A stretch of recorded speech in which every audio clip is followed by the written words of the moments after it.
And we are live on the latest episode of the Headway channel, where we can make some headway if we use our heads, hopefully our hearts and our minds, and not just headbutting things. Tonight is a little bit of an impromptu episode, but I thought it would be a good opportunity for us to talk about the Kyle Rittenhouse murder trial that's been going on all this past week. With us tonight is special guest and Headway alumni, Adam B. Coleman. Adam is the author of Black Victim to Black Victor. Sorry, I'm just trying to get my screen straightened out here. No problem. And welcome to the show, Adam. Thank you. Thank you for having me. Yeah. Maybe before we get into the topic about Kyle Rittenhouse, we can you can just give a little bit of your background for visitors who aren't familiar with your work. Yeah. Lots changed since I last came on here. Like you said, I'm the author of a book called Black Victim, Black Victor, which is my first book and hopefully not my last book. I'm also the founder of Wrong Speak Publishing, where I self-published the book, and I also write articles within the website advocating for free speech, intellectual thought, things of that nature.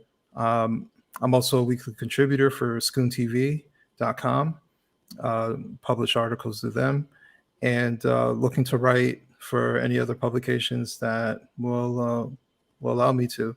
Now I'm an occasional public speaker, at least going in that route. So, I'm also hosting a Twitter Spaces every Wednesday, 7:30 p.m. So people follow me on Twitter. It's wrong_speak, and come at that time. And we have different topics, different people come in as guests. And we open up the floor for people to be heard too. So it's been a great experience. How many times have you done a Twitter space so far? I want to say officially it's been 3. 3, okay. Yeah. And how have those been going? What kind of topics have you been covering? One of the topics we did was morality and politics. Okay. The topic we did last night was what was the topic we just did last night? Finding commonality. Just discussing how do we find commonality between each other. Next week we'll be talking about love in the modern age. So it's a variety of topics, stuff that I'm interested in talking about, and then I'm getting people from people that I follow, people who follow me from Twitter, who want to openly talk about it. So yeah, it's been a good experience. That's great. Right these days, it sounds like that's the road less traveled. Commonality and those sort of things. And here we are. Going to break into the Kyle Rittenhouse trial, which is probably the most polarizing.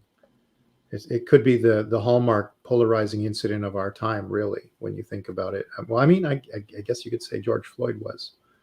That really kicked things that's off. kind of like, that's iconic, right? Yeah. But I guess as far as a white person on trial goes,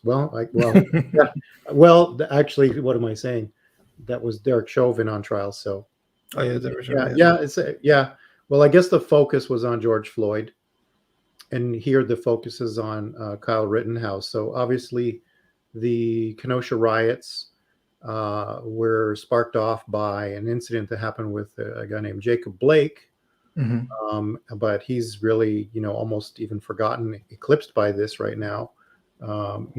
People probably, I bet you a lot of people probably don't even remember it was Jacob Blake. They just see a blur of, incidents that summer. We have a viewer here. Hi, everyone, and hi, Adam. Thanks for continuing these essential conversations. So it looks like we got some viewers. I don't see what the viewer count is. Maybe that's a good thing. So it started off with Jacob Blake, And do you want to recap what happened there? Your recollection of those events? Yeah, so Jacob Blake, that situation was basically, well, there's the initial narrative and there's actually what happened. The initial narrative was basically um, the police were the police were trying to uh, arrest Jacob Blake. They came out and Jacob Blake was apparently there to break up a fight. At least that was the narrative. And he went to go get in his car. He wasn't listening to the police when they were saying to stop, and they just shot him unjustly um, as he was trying to get in. What later came out was that they came to the house because uh, he had a warrant for his arrest, and he had a warrant for um, sexual assault. I think Sexual that was it? I don't know if that was the warrant, but that was something that he had that was an issue. I guess he had. Well, I don't know how much detail I want to get into, but he had sexually assaulted his ex girlfriend, who has the children, and so right, they're in her custody. And he had done some sexual assault to her, and I guess she didn't. I don't know if she was still sitting on the fence about getting back with him, but at this time she didn't want to be with him, and he had sexually assaulted her in the past, and he was leaving to take the kids, which I guess are his kids, but he doesn't have custody of. right. And so the police came to address that. I think she called them. Yeah, she was the one who called, and from my understanding, part of the reason why she called the police again was because he came over with the warrant and digitally penetrated her. I think that was the description. Um, and so that's when she called the police again. The police came out. He had a warrant. They tried arresting him. He resisted arrest, and not only resisted, he also resisted being tased. I don't know if a lot of people know that. They were trying to tase him, but they were unsuccessful. He had a knife on him. He had the knife in his hand, so it wasn't like it was in his pocket. He had a knife in his hand as he was walking into the car. They were telling him to put down the knife as he was getting in the car, and that's when they shot um, because he looked like he was about to. Uh, I don't fully know exactly the reason they stated, whether he was going to use the weapon or because he was about to take off with the kids, whatever the reason was. But it was considered justified in the eyes of the law as far as the shooting goes. So it wasn't the initial narrative of, oh, he's just this black guy who's there to break up some fight. And we know that that's a complete lie. And that was probably something that was made up by his lawyer, Benjamin Crump, or the internet, whoever. But that was the initial lie. And all you saw was a short clip as he was going into the car and getting shot. So there was no context that was brought along with it. But it was pretty quick when they realized that he had a knife on him. But what matters is always the initial narrative. That seems to be the case because I remember this going down too. And when I first heard about it, I thought, wow, this is because I mean, I had no reason to doubt the initial narrative. I'm like, oh, he just went to break up a fight and the cop shot him in the back 9 times. I'm like, that seems, maybe a bit excessive. And then, in this internet age, we're like, okay, well, what exactly happened? Is there any videos? And then you see the video of him saying, the cop saying, drop the knife, drop the knife. You don't really see the knife. He goes to the car. And as he's going to the car to get in the car, he reaches in, leaning into the car. Normally, if you're getting in the car, you kind of lean back and put your leg in, but he leaned in. So I think it's plausible to believe he could have been reaching for something. Yeah. And they shot him. But still, I was thinking, well, maybe that's a bit excessive. But well, if it's excessive, it's like way over the top. If it's excessive at all, right? So there's like a threshold question. But then, you see the other information comes out that he wasn't there to break up a fight. He was there because some people called the police and were asking for them to take him away. You see the footage of him resisting arrest is kind of a mild way of putting it. He was like basically beating up the cops, and they tried to tase him, and he was being tased, and he got up, and he's walking away from that, and they're like, no matter what they said, he just wasn't going to listen, and he just walks away, and then he reaches into the car, and that was the moment that the cops have to make a decision. And so they have a couple of things to evaluate. They have to decide, well, is this guy reaching into the car for a gun that might be in the car? Now they don't. Maybe there is no gun, but Mhm. are they going to take that chance? Because once he's got a gun in his hand, they're potentially dead, right? Also, there are children in the car. They can't just let him leave, right? Because statistically, if there is a what do they call it, a domestic situation, and someone leaves with the children, there's a high likelihood that the children will die, Yeah. statistically, by criminal standards or whatever analysis. So the police have this is in the back of their mind, and I don't know if that was something that was particularly in their training, but this is what I understand. So they were kind of put between a rock and a hard place. They did everything they could to stop him. He reaches into the car in a way that looks like he could be grabbing a gun.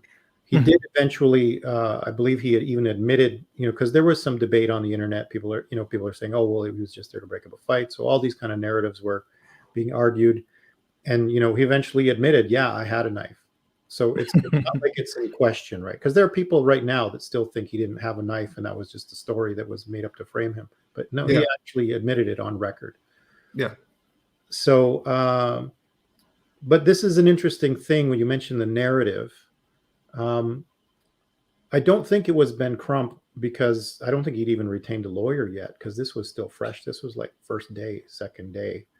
And I think there's an activist class that are involved, and we can maybe get a little bit into Black Lives Matter / Antifa, because I'm not saying it's just Black Lives Matter, because there's a legitimate side to protest on things racially oriented. Yeah. But then there's also this sort of agitprop group of people that are kind of looking to tear down the system, and they're just sort of co-opting for any excuse. Would you agree that that's the case? Yeah. I think the more I look at it, most of the social causes, organizations that are for a particular group, especially if it's a quote unquote marginalized group, it's a front. For example, BLM, their objectives are centered around LGBT stuff. They took it off their website, but at one point they said dismantling the nuclear family, which, Right. Yeah. that's a cause to be concerned, especially because a lot of our families for Black Americans are already dismantled. And we actually want the opposite of that. We want families to be brought together. So why would this organization, that claims to be for Black lives, do such a thing? I think for a lot of people too, they woke up to see how much money they made, how nothing had changed, and they did nothing with it, other than for the people who are at the top to make a bunch of money. Also, there's the national brand, and then there's the local brand of Black Lives Matter, and even they were complaining about how none of the money was coming in their direction to actually do things within the neighborhoods. So, the national brand got all this money. The local brands are sitting there who may actually have good intentions. They're not the Marxists. They want to actually do something within certain communities, and I have zero problem with that. But the organization is corrupt. Especially, And the story came out later that Patrice Cullors, I guess she's the head or one of the heads of Black Lives Matter, had like a couple of multi-million-dollar houses up in California somewhere. Yeah. That she bought with that money. So, and I don't necessarily have a problem with someone buying a nice house if they're head of an organization, but and you can challenge that, you can question it. But to say you're a Marxist and say that you're for the people, and like that just kind of flies in the face of everything you're claiming to stand for. Like, if somebody said, I'm a pro-capitalist and I'm for greedy people making money, and they did that, you'd be like, yay, good victory for you, right? But Yeah. when you're saying you're a Marxist and you're trying to help the people that are in a disadvantaged situation, I don't think that they take that to mean yourself, right? Yeah. Yeah. It's kind of like a pastor who rails against rich people as he's getting on his private plane. Um, Right. So there's a bit of hypocrisy. And I think for a lot of people too, they didn't like how BLM wasn't denouncing any of the bad things that were happening that was somewhat centered around their name, especially revolving around the riots. Um, so I remember seeing the approval ratings, and post George Floyd, it was probably at its highest. But as months went by, it decreased and decreased and decreased. And so BLM is not very popular. I mean, it wasn't 100% popular before, but it's definitely been marginally popular since, especially with all these things that are coming out about the organization, what they actually did or didn't do, how much money they made is kind of like an unknown amount. And yet what's changed? What have they done with it? There's Yeah, I remember seeing some graphs where you could see the popularity versus the unpopularity, and there was a certain point where they dipped below the 50% mark, and it was interesting to watch also the media really capitalizing on this to speak about the capital. You got this Marxist thing that's being capitalized on, and so anything racialized became number one, right? And I think that there are people that obviously there's some legitimate questions to be had, and conversations to take place, but I think they were just cynically doing it for red meat. And and then you get into this narrative where you got like the NPRs of the world, where like, here's a story about a boy and his dog and his skin color, like.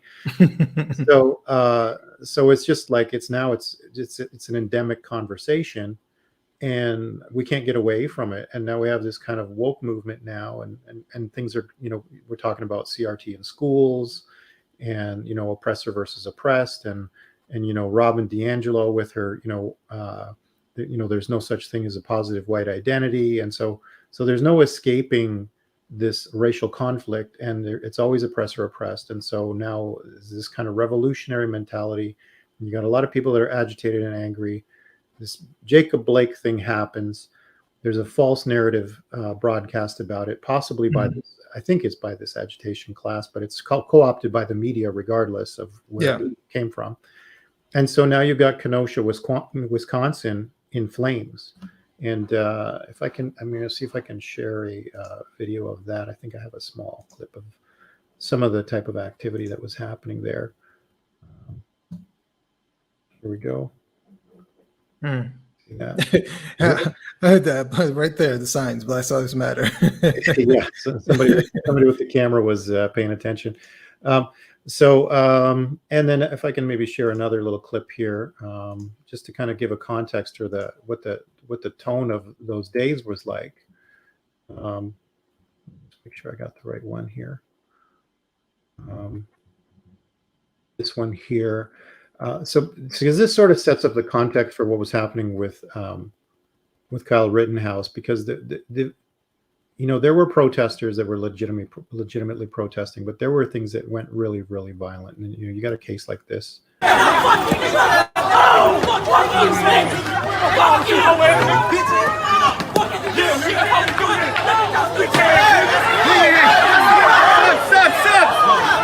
Shit.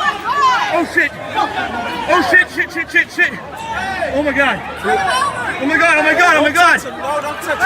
Shit. Look at your stupid ass. Came out with a sword. So you can see that, there's some real danger in the streets during these events. And so Kyle Rittenhouse, actually, and then maybe if I can just share one more here. There was a case where a store owner. This one Oh here. yeah. Yeah. So because Kyle Rittenhouse, he came out professing to be there to protect property, and there's some discussion to be had about that. But let's just play this real quick. This poor man got his business caught on fire.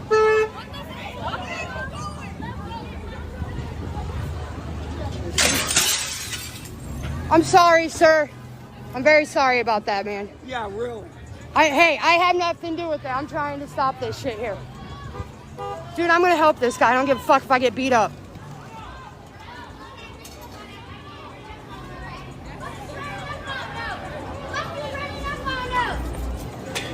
Oh, sir, just leave it there, sir. They just threw a bottle at this guy.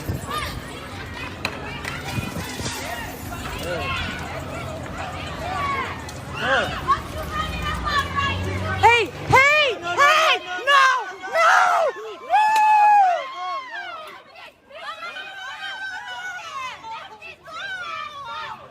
Sir, sir, sir, sir. Are you okay? Are you okay? Are you okay?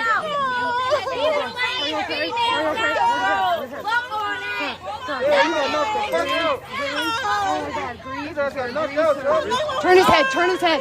He was just defending his business, that's all he was doing. And they walked up and fucked him up. Fucked him up. I have it all on video. Listen, all of I don't it. give a fuck what anybody. He didn't what deserve anybody else any of says. that. Any of it. This is just wrong, guys. Do you not see this? This is wrong.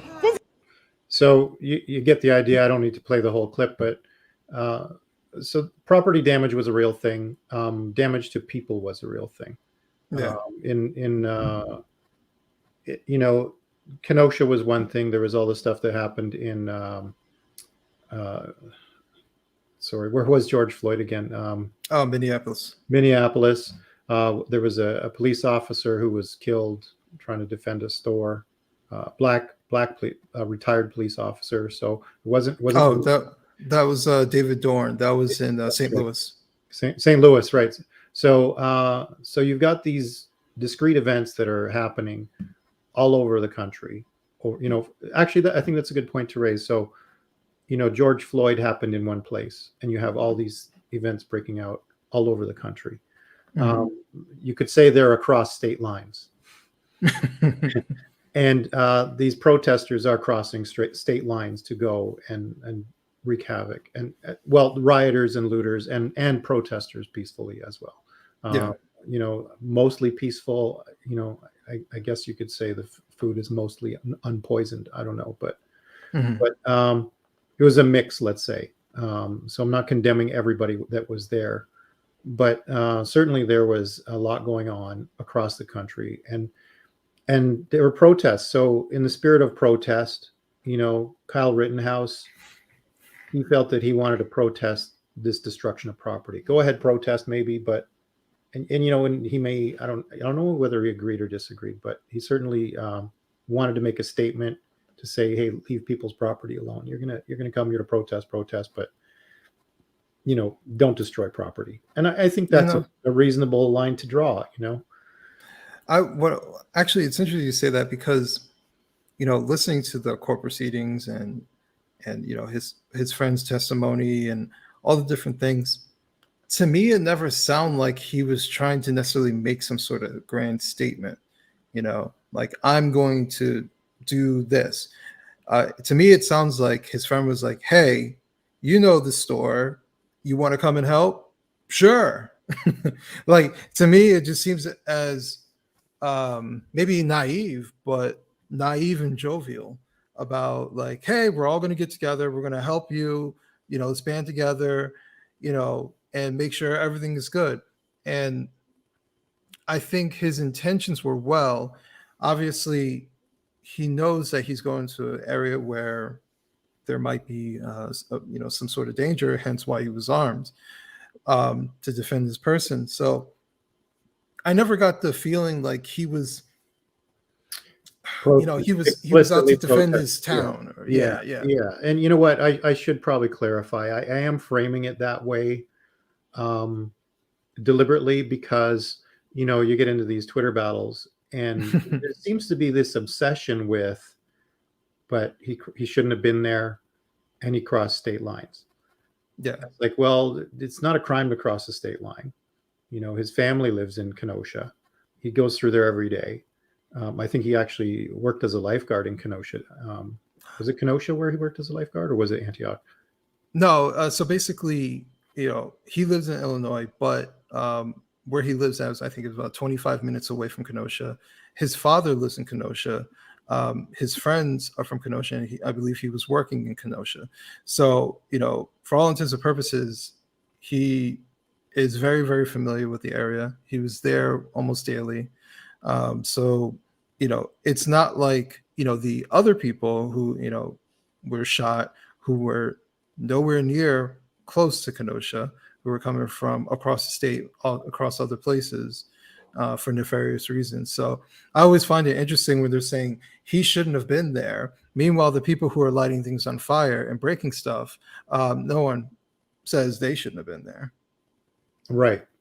And how many of those people cross state lines to come there to protest? So I think that's sort of the context where I was kind of trying to put forward that framing is, well, basically my counter is, well, he had as much right to be there as anyone else. Right. Was it wise? Well, I don't know. I don't think it's wise to go and burn a bunch of cars and trash buildings either. Right. Right. So it's kind of a wash. You know what I mean? It's a shit show for everybody, really. Like, to be fair, nobody should have been there. Yeah, but I just want to add, like, yeah, there's something about succeeding the chaos to people who are chaotic, like, because by saying, well, he shouldn't have been there, almost implies like, well, it's all right if the other people were there. They were angry and they just wanted to break stuff. So let's succeed, the world to the crazy people. Let's succeed the criminality.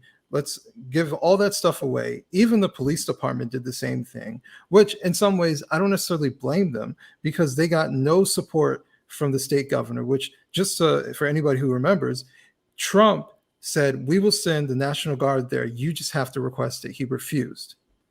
And it was a political move. They didn't want to be seen as taking something from Trump, even though Trump was offering help from the National Guard. They refused to do so. What happened? Kenosha burned. They didn't have sufficient support. The police, Kenosha police, it's not the NYPD where they have a ton of police officers. I'm pretty sure the Kenosha police does not have sufficient amount of force to maintain a large amount of people who are possibly not even from that area coming in to do nefarious things. So, I just feel like a lot of this narrative is just like, people were upset. They wanted to get their emotional tantrums out by destroying the rest of society. How dare he go there? That's one thing that it kind of reminds me of, like, there's sort of like a thuggish mentality. It's like, it's none of your business. Don't move along, right? Like, you know what I mean? Like, what are you, a rat? Like, well, no, I'm just a citizen who thinks you shouldn't be doing this shit, right? Yeah. Now, going there with an AR-15, that's pretty bombastic. He says he picked up that he was looking, in his testimony, he said, I just wanted a gun. They didn't have the gun I wanted, so I got the AR-15 because it looks cool. Now, if you're 17 years old and if you're a gun enthusiast, yeah, it does look, it's a pretty cool looking gun. Like, I'm not a gun guy. I don't plan on owning a gun, but if I were to buy a gun, I'd probably want a cool looking gun, maybe like, I don't even know anything about guns, so I don't even want to speculate, but I'd probably want something with a cool name where it looks cool, right? Mm-hmm. If I was to buy a gun. Also, he's 17, he's kind of naive. But you know what? You watch the video, he seemed to handle himself in a way that was respectful, as a young man. He wasn't being a punk and getting up in everybody's face. He was trying to help people. Some people say, well, because there's one thing that caused me pause, and it seemed to be a criticism of him. Like, I'm going to try and give the devil its due here. Okay. So he's walking around with his gun and rubber gloves. And I could see how some people would get nervous about that. It's like, what, do you want to, like, hide your fingerprints? but at the same time, he was giving medical aid to people. And honestly, do you think if somebody was killed and that gun was recovered, they wouldn't be able to, associate it with him? Like it's crazy. Yeah. And there's also this idea that he was on he was a live shooter on a shooting spree Hmm. who gave his bulletproof vest to somebody else, right? Yeah. One thing that people don't consider is that there's two things that happen. Either they think that A, Kyle was the only one that had a gun, or B, that Kyle and his buddies were the only ones who were armed, right? So obviously, I think it was Kaminsky was the one who shot in the air. He had a gun. Zeminski. Or Zeminski. I knew it was something like that. Zeminski. He had a gun. The guy who blew his arm off, he shot his arm off because he had a gun and it was pointed towards his head. And also there's other video footage showing people with long rifles around the police. There's one particular footage I was watching, actually, it might have been today or yesterday, where there was a police, like almost like a SWAT vehicle, and the people were surrounding it, preventing that vehicle from going through. And the one guy, actually there were multiple guys with long rifles strapped onto them, basically saying, "Get back, go away." Right? So there were other armed people that were there, visibly armed people. So not even people who were just concealing a gun. There were visibly armed people who were walking around there outside of that group of people. So there were multiple people who had guns in that particular area for whatever reason. So the idea that him or his crew were the only ones that sought to have some sort of weaponry or some sort of protection for themselves, or possibly for whatever reason, is not true. It gets rid of that reality that this was a dangerous situation on either side, and that there are people with different motivations who are carrying around long rifles. You know what? I think that's an excellent point to raise. I have a friend that I was talking to about, the case, and he doesn't really follow these things. And so, I'm like, oh, well, here, let's flip through YouTube. We'll show you some stuff. And, his immediate reaction is, what the hell's he doing there? He shouldn't be there. Right. I'm like, oh no. Right.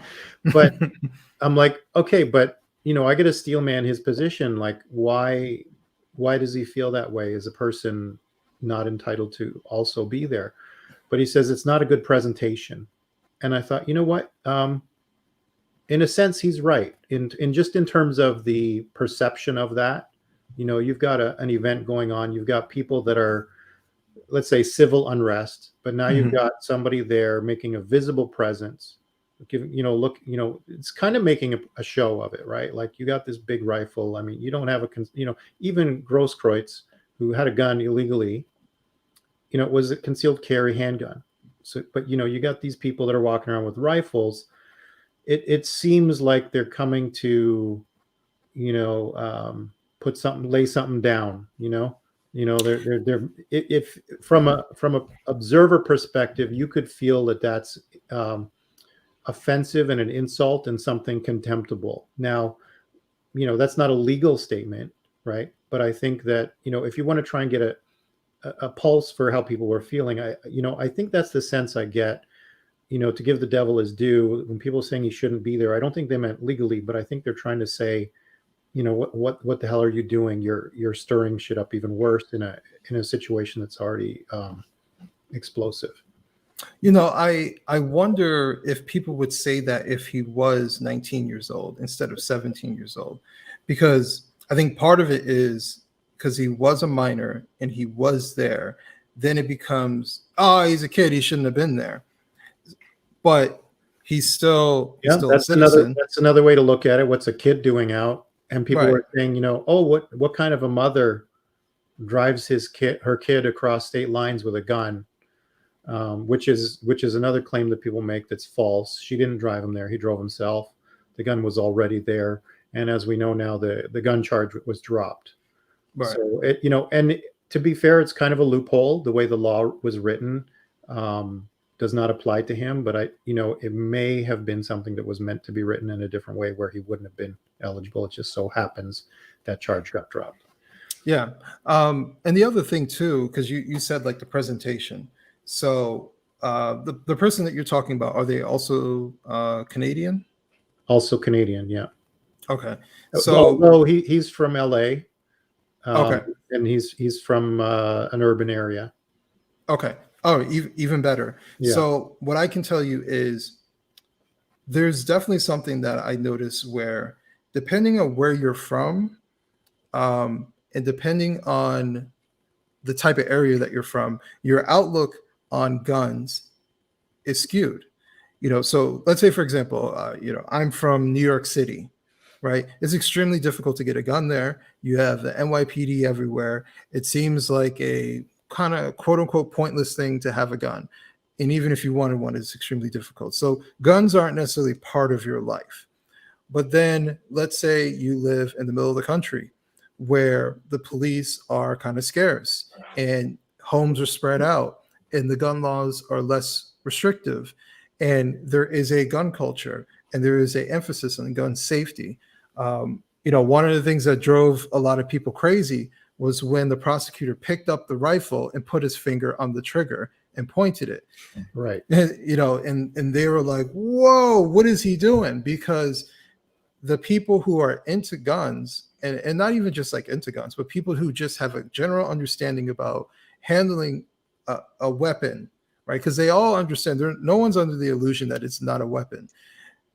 They are very conscious of it and they take it very seriously. So somebody who mishandles a gun or who treats it recklessly, they're offended by it. And so when you're someone who is surrounded by guns, you grow up around guns, and you see someone walking with a AR-15 strapped, and they're looking at his hands, they're looking at his behavior. He's not holding it like he's ready to use it. His finger's not ready on the trigger. He's walking around like he has a weapon. And they see a gun as protection first, unless we see you doing something that indicates that you're about to use it, right? So if you're just walking around open carrying, those type of people don't see it as a scary thing. For someone who's not used to that, then I can understand that. A quick story. I remember I think it was 19 years old. I went to Jamaica. I went to Montego Bay, and I was sitting in the car, and I see two cops walking by, and they had shotguns on their shoulders. And I remember like, is something about to go down? Because, I'm from the Northeast. I'm not used to cops just casually walking around with a gun, right? The cops have the shotgun in the car. They only pull that thing out when they need to use it. And so it's a completely different view. That's normal there. They walk around with it. Something may pop off and they may not have to use it, or they're just casually walking with it. Whatever the case may be, it's normal. For me, it was abnormal. I wasn't used to that. I didn't grow up around it. So there's a local culture thing that I think it definitely gets lost in the national media, right? Because you have 50 states and the rest of the world, actually, for that matter, watching. Mm-hmm. And everybody watching is, they're coming from their perspective of whatever their local custom is around guns. So I'm a Canadian, so Canadians are like, gun? What gun? Right? Yeah. You can get a gun in Canada, but you have to apply for it. And, there's strict rules about carrying and storage and stuff like that. I'm not really sure how it is in the States. I get the sense that you can just kind of like just have it sitting on the couch and, scratch your neck with it when you're answering the door. So, but I think different states are different. So, for example, yeah. Wisconsin is a swing state. Yeah, my understanding. So you probably have a pretty even mix of people that are, on the left and on the right, or whatever swing state represents these days. And so, I acknowledge that there are going to be people that are pro-gun and people that are anti-gun. Right? It's just the mix of the composition of that population. Well, I can tell you specifically about Wisconsin because, coincidentally, I've been out there a couple times, for something somewhat political. and I talking to people who are from there, who are involved in politics there. And basically the way Wisconsin is set up is you basically have you have some strong like left-leaning counties, like just a couple of them. Usually it's around Madison, right, which is the capital. And is there a key talking point to the, like, is it particularly on guns or just generally left leaning? This is generally left-leaning. But left-leaning as far as just like left-leaning Democrats, and Democrats are different depending on where you go. Some people are blue-collar Democrats, some are high white-collar Democrats, depending on where you're from. But generally speaking, around Madison is probably the bluest area, and then you basically have Milwaukee, which is blue. Outside of that, the state is very red. It's just that it's spread out, right? So it's a very spread out state. It's highly populated in those two cities. So when you really start looking at demographics, especially like in the middle of the country, that's basically the MO everywhere. The cities are blue for the most part, even in southern states. So you can look at Louisiana. You have New Orleans, which is blue, but it's a red state, right? And it's been blue for I think since like the either early 1900s or 1800s for New Orleans.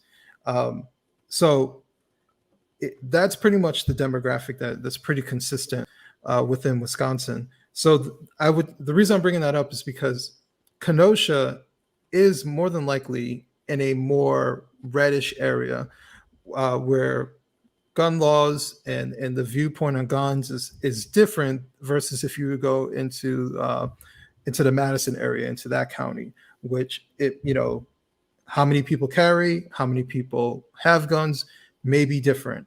So it is a mixed state from a number standpoint, but if you were to look at the actual areas, it's pretty red. So no, that's, what I think that's really salient to bring up, because it speaks to the expectation of people on the street to carry.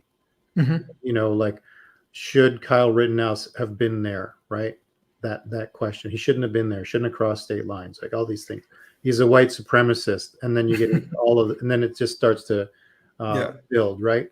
So and I think about who shouldn't have been there, and you can always regress back to like, well, maybe the city shouldn't have been there, and maybe we shouldn't have been on that land from colonialism, or whatever, right? You can go back forever, right? The human race shouldn't exist. I don't, but he was there. He was there lawfully.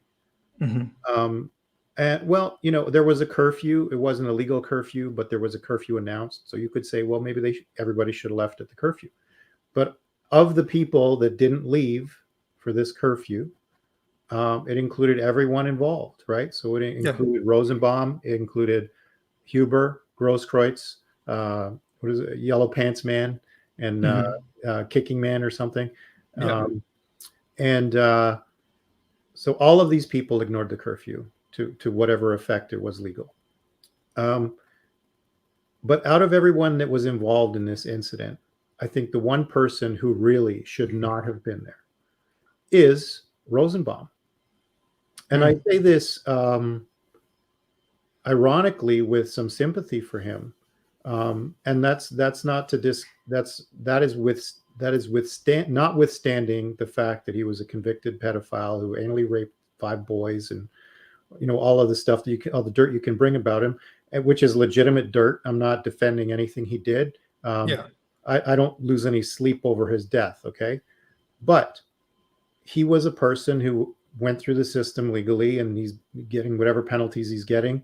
He has mental health issues, obviously, and they let him out of the hospital. Or I think some people are saying that it wasn't a mental hospital. It might've been a criminal facility. In any case, he's released on the street.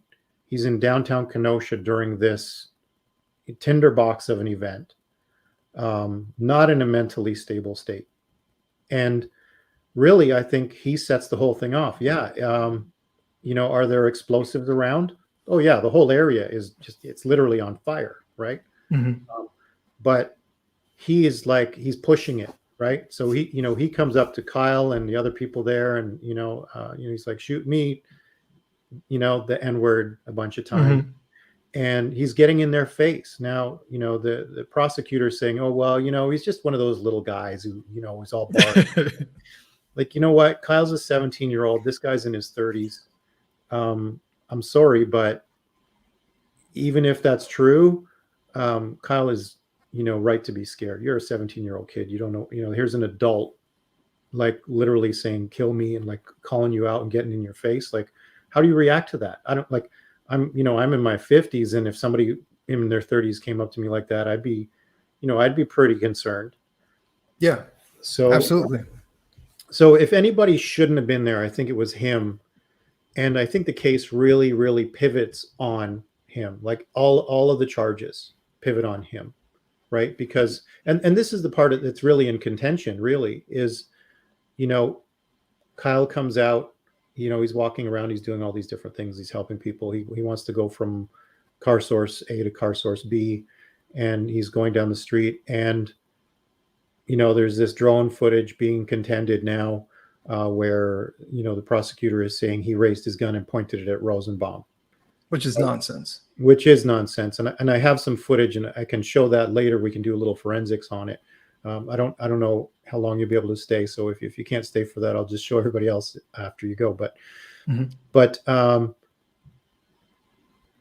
way I see it, it looks to me like Rosenbaum had a perennial chip on his shoulder. It had nothing to do with Kyle, but Kyle was a kid and he felt he could intimidate and dominate him. I don't know if it has anything to do with his sexual predilections.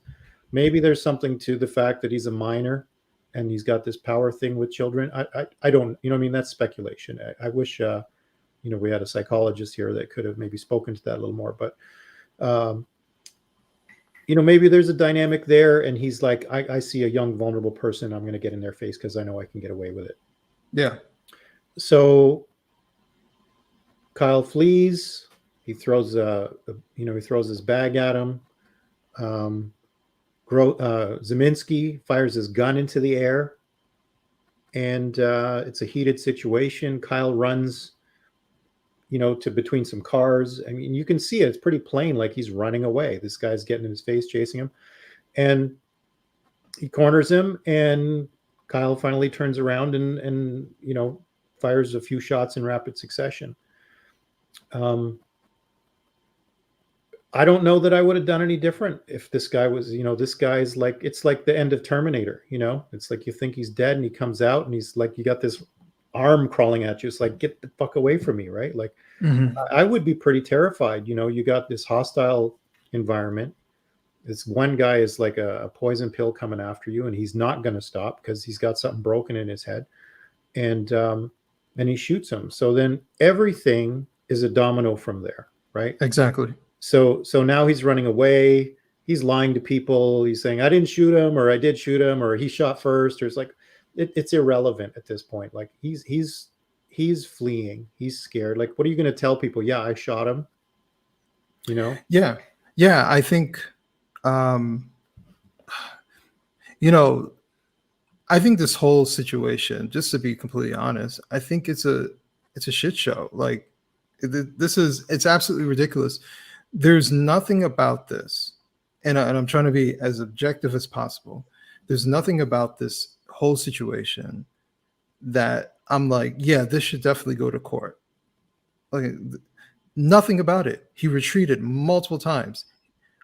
Even with the last people that he shot, he was being jumped. He was literally trying to run away from them. He was trying to run away from the crowd. He was being jumped. That's self-defense, right? Rosenbaum had threatened him earlier in the night. Then he starts chasing after him. He's throwing the bag at him. So that's a sign of aggression. Like, he's trying to go after him. He's literally chasing him. Right. And there's that one shot in the parking lot. You can kind of get a fairly good view. And Kyle turns around for a moment. I don't know if he fully raises the gun, but you can see he's got the gun like in this kind of like, hey, I could be raising this gun. Yeah. And, he puts his hands, he kind of puts his hand up for a second, but he continues after him. So it's clear that he's saying, hey, back off. Right. Yeah. He's not just fleeing, but he's also saying, get away from me. And what does he do? He accelerates. And then on top of that, Zeminski fires the shot in the air. So from Kyle's perspective, I could understand him not knowing if it's the guy who's chasing him that shot the gun or somebody else, right? So yeah, I'd be scared out of my mind if this guy who threatened me earlier is chasing And you know after what? me. Even if he doesn't think it's him, there's still shots being fired near you. Yeah, Like exactly. maybe it's someone else, right? So how many people are chasing you now? Maybe it's more than one. Right. Right. Right, exactly. So the whole thing was, I don't see where there is a case for murder. Obviously, this wasn't premeditated. This wasn't, I think this whole situation, that's what I'm saying. Like, there are certain things that have happened within the past 2 years that have been red pills for people, right? I think this trial, which I'm normally not like some trial buff or watching a whole bunch of trials. I barely watch anything with Derek Chauvin. But this particular trial has been a red pill for people because for about a year, people really thought that Kyle had shot black people. They really thought that Kyle was acting like a mass shooter, brandishing his gun and being completely reckless. And then even down to Anna Kasparian with the Young Turks actually watching the footage. She's supposed to be a journalist and she never watched the footage. I saw the footage the day of, and she never watched the footage. And even she was like, yeah, this is self-defense. Yeah. It's so blatantly obvious, which makes this trial even more ridiculous when you watch the prosecution do everything that they possibly can to minimize the actions of the people who were shot or killed, to raise this level of responsibility and amazingness that Kyle was supposed to have, by trying to equate his situation of running away from danger as being a bar fight, and he brought a gun to a fist fight, which is absolutely ridiculous. He's trying to make it sound like an equal combatant situation. There is no indication. And the other thing is,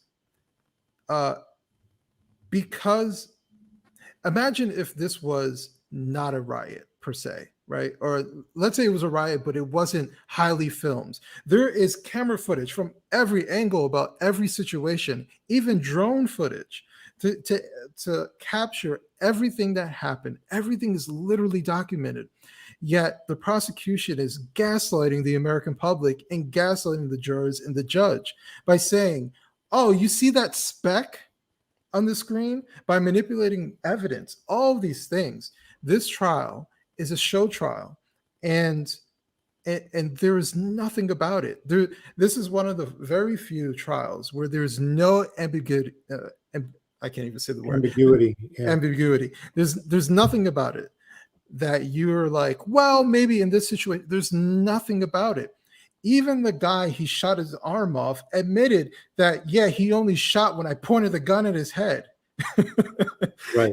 After we had jumped him, after we were involved in all this stuff, he was being assaulted. He was physically assaulted. And It's let's just amazing. talk about one other thing though, and I think this is worth noting as well. Like this is a thing. There's this particular trial is a constellation of so many things, right? You've got the racial unrest. You've got these agitprop protesters mingling with legitimate protest, driven and probably even created by a motivated media, right? In this highly political context. And now you've got our platforms of discourse. You've got Twitter and Facebook. They're now fact checking and telling you can and cannot post this. And Twitter was blocking and banning people from saying Kyle Rittenhouse did nothing wrong. People have seen the videos. They're like, this is crazy town, right? Like, Yeah. Why are people saying that he murdered people? Like he did nothing wrong. He's defending himself. Now, at least for the last couple, right? With Rosenbaum, there wasn't, the FBI footage suddenly appears out of a cloud, but Yeah. literally because it was a drone, right? But Yeah. so I was a little unsure about what happened with Rosenbaum, right? I'm like, okay, so maybe there's something to that one, but clearly whatever happened with that skirmish, he fled. he was running to the police to turn himself in. You see at the end, he puts his hands up, and people are chasing him now. And this is the other crazy thing. They're like, well, you don't have a right to be a vigilante. It's like, well, then what about all these people that chase him? The guy with a skateboard and, Grosskreutz with a gun. It's like, well, if you're against vigilantism, then leave the guy alone. Let him go. And then they say, well, he's an active shooter. Okay, well, let's look at this. He had 30 rounds in his rifle. 4 were fired at Rosenbaum. So he has 26 left. Through the course of running nearly 3 blocks, he's got his gun down, does not shoot at anyone. He's not a loose cannon gunning people down. Like, you know how, like, you got to be huffing it pretty hard to run 3 blocks like that with carrying a gun and terrified. And if you're not shooting people for 3 blocks, well, 2.5, let's say, and then people finally jump at you and you release a total of 4 more rounds. That leaves you 22 more bullets. So if you've got 30 rounds and you're saving 26, you're not an active shooter. You're not at all. And that's where anybody who actually watched, let's say, the second half when he's getting jumped, he shows incredible amounts of discipline, incredible amounts. When you actually, and I know all this stuff is happening really fast. Right. That's what I'm saying. Like, all this stuff is, in some ways, is incredible that it wasn't worse than it actually could have been, because he was very disciplined. There was a guy who ran up, put his hands up. Kyle didn't shoot. Grosskreutz, when he ran up, Kyle pointed the gun. He put his hands up. Then he went to get his gun and he pulled it out. That's when he blew his arm off. So in all of those situations, he was measured enough to say, not a threat, not a threat. Now he's a threat. And just a matter of that. Like, to me, that's a level of discipline that he exercised in those particular moments. That's not an active shooter. An active shooter is reckless. An active shooter is aiming to take out people. He was literally, like you said, he was literally running with his gun hanging from the harness. And after that, he gets up and continues to go to the police. Right. He's trying to get away. He's not spraying bullets everywhere, trying to, or even warning shots. He's not being reckless whatsoever. And that's what I'm saying. You can, I'm usually a skeptical person, or at least try to be skeptical about certain things and question things. But man, I'm looking at all these different angles and I'm saying, how is this not self-defense? How is it not? Yeah. And so it comes down to a chain reaction that starts with Rosenbaum. Yeah. And, there's the disputed issue with whether or not, I'm trying to remember the exact legal term that the prosecutor used, where is like where he provokes it, I guess. Where he's, I think the term is like brandishing.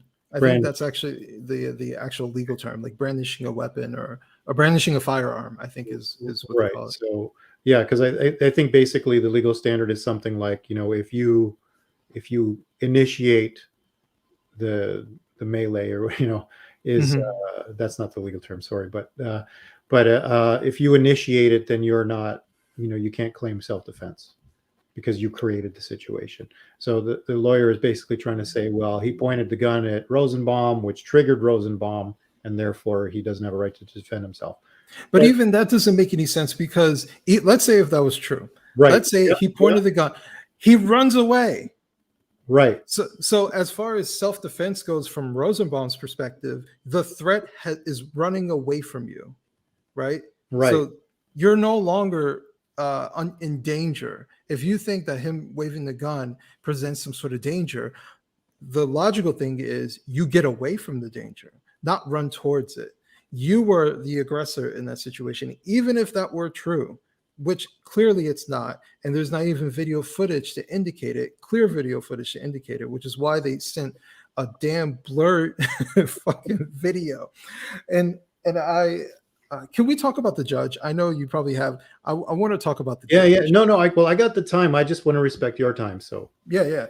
I want to say, in some ways, I think the judge is on point, but in other ways, I feel like the judge is way too concerned about what the public thinks. I think he is there. There are legit situations, even when he got mad when the prosecutor challenged challenged him on his Fifth Amendment right to not speak.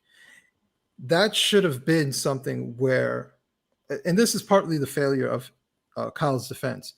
That should have been a mistrial right there. That's a constitutional right. He has every right to stay silent. Why wasn't that fought after? And the judge was pissed, but you could see he was just basically like, don't do it again. Like, and all right, fine. You want to let that go. But then when you get to the point where they basically tampered with evidence. That's the best way of putting it. You know what? I if I want to play the devil's advocate, I can say they were just incompetent. Because, this is the other side of it. Okay, so I work with media, right, and I know these file formats, and I know a handbrake from a handgun, and the handbrake is the name of a piece of software that was used. Yeah. And it seems to me like it's just dumb people that are not tech savvy using phones the wrong way and sending files the wrong way. They should have just, like, you send me the file by Dropbox, send the Dropbox link. Done. But see, here's the thing. They had because I saw the screenshot. But file name changes, yeah, like there was some handling, right? Right. I mean, I'm not saying it was necessarily malicious, but you know, the best thing you could say is that they were incompetent. I'm a little pissed off at even the experts that came to testify, that they seem like they didn't know what they were talking about when they were talking about formats and stuff. Yeah, I think that this is my personal view. I think, and even the judge doesn't believe the prosecution is doing this in good faith. I think, and even Binger said it, we have a clearer version, right? He said it at some point, just nobody caught on to what he was saying. He knew at that moment that they had a clear version, yet they're in court looking at a blurry picture to try and trick the American public and trick the jurors to make some sort of case that he initiated it, even though you can't see a damn thing in a blob of pixels. They did that purposefully. They knew exactly what they were doing. They had the software on their computer to manipulate it. Then they tried to point at counsel's one of the lawyers from the council, and she was like, no, here's what happened, and gave a thorough breakdown. Then after they did that, they're bumbling and stumbling, trying to figure out how to explain this. They know damn well that they manipulated it. They know damn well. If you're getting evidence, right, and this is how the idiot part is, that they actually brought up the screen and you can see the manipulation software on their fucking laptop. That's the idiot part. But if you're someone who's taking in evidence, why would you need video software to encode or decode or whatever? Why would you need that? Yeah. You're literally just taking the evidence and bringing it to I forgot the term that they use, but basically you're taking in evidence and you're actually bringing it to the court system, right? You're not supposed to do anything with it, and yet they found some sort of way. You know what? You're right. You're right. I take back what I said, because there should have been transparency, because now in retrospect, it looks like, you know, and I've seen this a lot of times where somebody says, well, I tried to email you the file, right? Like, like a 3 gigabyte file. You can't email me that file. It needs to be smaller. Right. So like, it could be something where it's like, oh, well, I'll just get Handbrake and I'll make the file size smaller. So, I mean, even if it was done in good faith, to not say, well, you know, I was just trying to make the file size smaller, then the judge can say, okay, well, you screwed up and it's wrong. And it can still be in terms of integrity of evidence. The judge can censure the prosecution for that action, but for the sake of the trial can say, okay, let's give the jury the correct file, the original file. And that could take care of that in terms of not tainting the evidence. But that action, yeah, it could, you know, is there prejudice there? You know, maybe there could be a dismiss with prejudice. But I think the judge is also aware that this is a highly political thing. If he were to dismiss and not give the jury a chance, no matter how contentious the situations is, right? You're going to have, I mean, and there, I think no matter what happens, there's going to be rioting in the streets. See, and that's the thing about it is, to me, this is kind of like when the mob comes for someone, then they apologize, thinking that apologizing will make it stop. No matter what happens, right? Let me rephrase that. If Kyle is found guilty, that's probably the only way that there's not riots, right? But outside of that, whether it's some sort of technicality, whether it's an outright not guilty or whatever. Are you sure though? Because I think, there's a certain point of view where someone can say, see, I was right. He was a white supremacist, going around, active shooter, blowing people away at this Black Lives rally. And therefore America is racist and we need to riot harder. Right. But you know what? The reason it's kind of a no-win situation. If he's exonerated, then it's like, see, they're letting the bad guy go. And if he's guilty, they were right. But see, here's the reason I say that it may not happen is because after Derek Chauvin was found guilty, there was no rioting in the streets, right? They actually got what they wanted, and there was no sort of retaliation to it. But the thing about it is, that's why I say that there may be room where if he is found guilty and the quote unquote rioters don't get what they want, then they may not actually do it. How much do you think that has to do with the political environment, right? So, in 2020, Trump was still president. Yeah. So anything that would have been done to stop or quell the rioting would have looked like siding with Trump and his law and order statements. And we're going to send the national, you know what I mean? Like, you even said that, they refused the help because they didn't want to look like they were siding with Trump. Mm-hmm. And so now that Trump is out of office and you've got these things going on, now there's the latitude of the political apparatus to say, well, we can actually clamp down now if something happens. And because that's actually we don't have to play the politics of this conflict now. We can just say, no, we're in charge, and you want to riot, we're gonna stop you. But see, that's the thing. That's even more of a reason why I'm like, why are these people so afraid? Like if the jurors are there and they're worried about riots breaking out because they say he's not guilty, I'm thinking to myself, there's protection all over. The National Guard's on standby. Like everybody's there, right? We don't, like you said, we don't have the Trump hurdle anymore where we're trying to make this situation to appear political. Having, was it 500 National Guard on standby? Yeah, they'll quell anything that will happen within that city pretty quickly. And I think a lot of people will be afraid to do certain things. So it wouldn't be a free-for-all. But I feel like the judge is far too concerned about what the media is saying.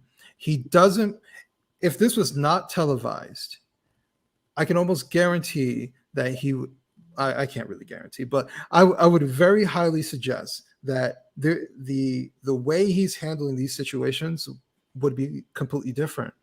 I don't understand how you allow for the district attorney to or the prosecutor's office to take in evidence, change it, and that he knew he had clear evidence while he's putting on a performance with not clear evidence, right? To make some sort of argument.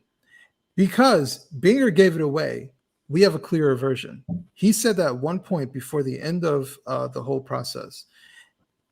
So he knew exactly what he was doing. They knew that they were looking at unclear evidence. They were looking at a blurry screen. They knew that. And even earlier on, when they were going after him about his Fifth Amendment right, and he was getting yelled at by the judge clearly said, "I don't believe you. I don't believe that you're coming in good faith." That was his indication. So which means that if the judge is saying that, then that still remains in his head, and he sees the games that are happening, yet he's doing nothing about it. And what's even worse is that Kyle's defense, so many times it looked like they were sitting on their hands. So many times they would do a lukewarm motion to here's another thing. Yeah. And you know what? And you're selling me on your position completely. You're right. The more you frame it, the more I see that this was deliberate on the part of the prosecution, and clearly they were playing games that were disingenuous all the way through. I sort of chalk that up as was their job to jealously go after the guy, whether it's true or not, in a way, Right. like not in a moral, ethical way, but as like it's my duty as a lawyer to take this guy down, whether he's innocent or not. But see, that's the thing about the prosecutor. The prosecutor is supposed to see. There's the supposed to and what actually happens. They're supposed to say, "Is this a self-defense situation?" They have the evidence, and they have the right to either go forward or say there's enough evidence to show But that not it was manipulate. But not manipulate. So, but now here's my criticism of the defense. Okay. Yeah. So there's this blurry footage. They hear that there's higher res footage. If you haven't seen it and you're a defense attorney, you might not want the higher res footage because maybe the higher res footage confirms what the prosecution is saying. And you're like, holy shit, maybe I should keep my mouth shut. You see what I'm saying? I hear what you're saying, but I think there's been no indication anywhere that this isn't like the Johnny Cochran where it's like, yeah, OJ may have done it, but we're his defense attorney. We're going to fight it no matter what. I think there's been no indication that they even suspect that the theory from the prosecution is true. I think they're truly actually upset that they're lying and that they're manipulating evidence and withholding evidence. Or I don't know if the technical term is withholding evidence, because technically they gave them a video. They manipulated evidence or tampered with evidence. Really, that's really more so what it is. If this was a glove and they, rub something on it to make it appear different, to make, the fingerprints unclear or whatever, that's tampering with evidence. They did that electronically. And I think this might sound a little bit ageist, but I think the technological aspect intimidates the judge. He doesn't understand the significance of looking at a 480 picture to a 1080. It is like, oh yeah, this one's a little bit clearer, this one's not. No, they are completely different. They are completely different pictures. And I don't think he understands the technological significance. I gotta say, as someone who, let's just say I'm on my game with tech, okay? Yeah. I was embarrassed even for the so-called experts they brought forward. Yeah. It was just awful. The people that are supposed to be in the know were just like moronic in their representation of what the technology does. And it actually kind of made me really skeptical of the whole process, because if that's an expert in technology, now I'm thinking to myself, how about these gun experts and these other forensic, what I mean? Like, is the coroner even know his ass from page 3? Yeah. It's just, so I started thinking, what the hell's going on here? Yeah, I agree with you. I've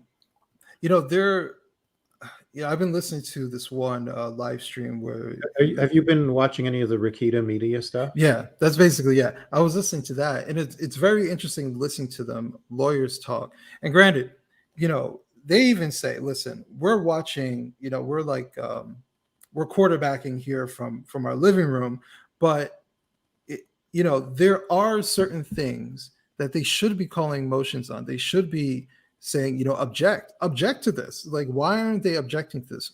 Why aren't they hammering home that this needs to be a mistrial? Why are they, there are certain things that it feels like the defense is being timid on, or they're being like the motion for a mistrial. They were just like, we would highly suggest, possibly, if it's okay with you, that we have a mistrial.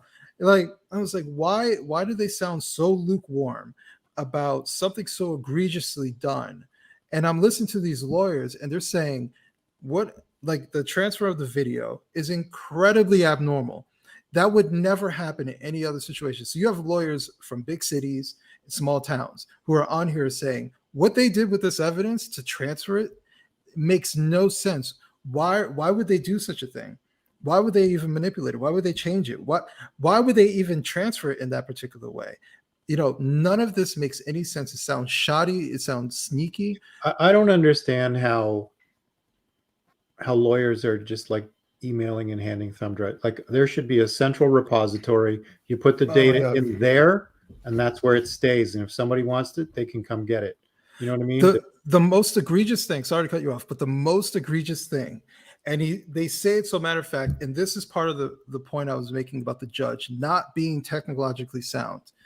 Krause said, oh, I went home and emailed it from my personal email account.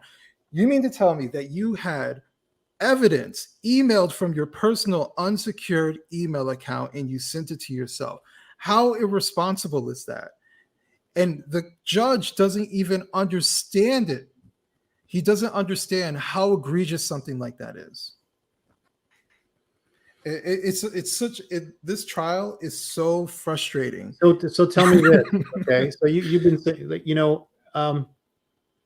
because I've been charitable in my interpretations, right? I mean, you're giving the devil its due, et cetera, et cetera. I kind of like the judge despite all of this. Okay. And you're for the most part, yeah. And don't get me wrong. I'm not saying I don't see like things getting really kind of strange and what the hell's going on here, right? Do you think that the judge could be doing this deliberately? Like my gut is telling me no, but do you think he could be? I think that I feel like he's there's a 100-yard dash and he's running to the 90th and he's tiptoeing around the last 10, right? So he's doing everything that he probably normally would do. Or do you think he's just scared? That's the tiptoeing. I think he's legitimately scared. Like, for example, the motion for a mistrial, he's saying, well, let's see what the jury comes up with. So basically, he's offloading his decision to the jury rather than making a hard statement. Do you think this is a mistrial? You're the judge. I understand that they're out there deliberating, but you're the judge. Do you think that the prosecution did something malicious and tampered with evidence? Like, I don't know. I'm not a lawyer. I'm not in trial, but to me, that sounds like a big deal. Maybe he's just trying to Julius Caesar, Right. Because if he says, well, hey, they came back and acquitted you. Sorry, is it Julius? Not Julius Caesar. I'm confusing my Romans here. Anyway, he's going to wash his hands of it. He's like, I don't want to touch this. You know what? If the public is going to freak out, let them freak out at the jury.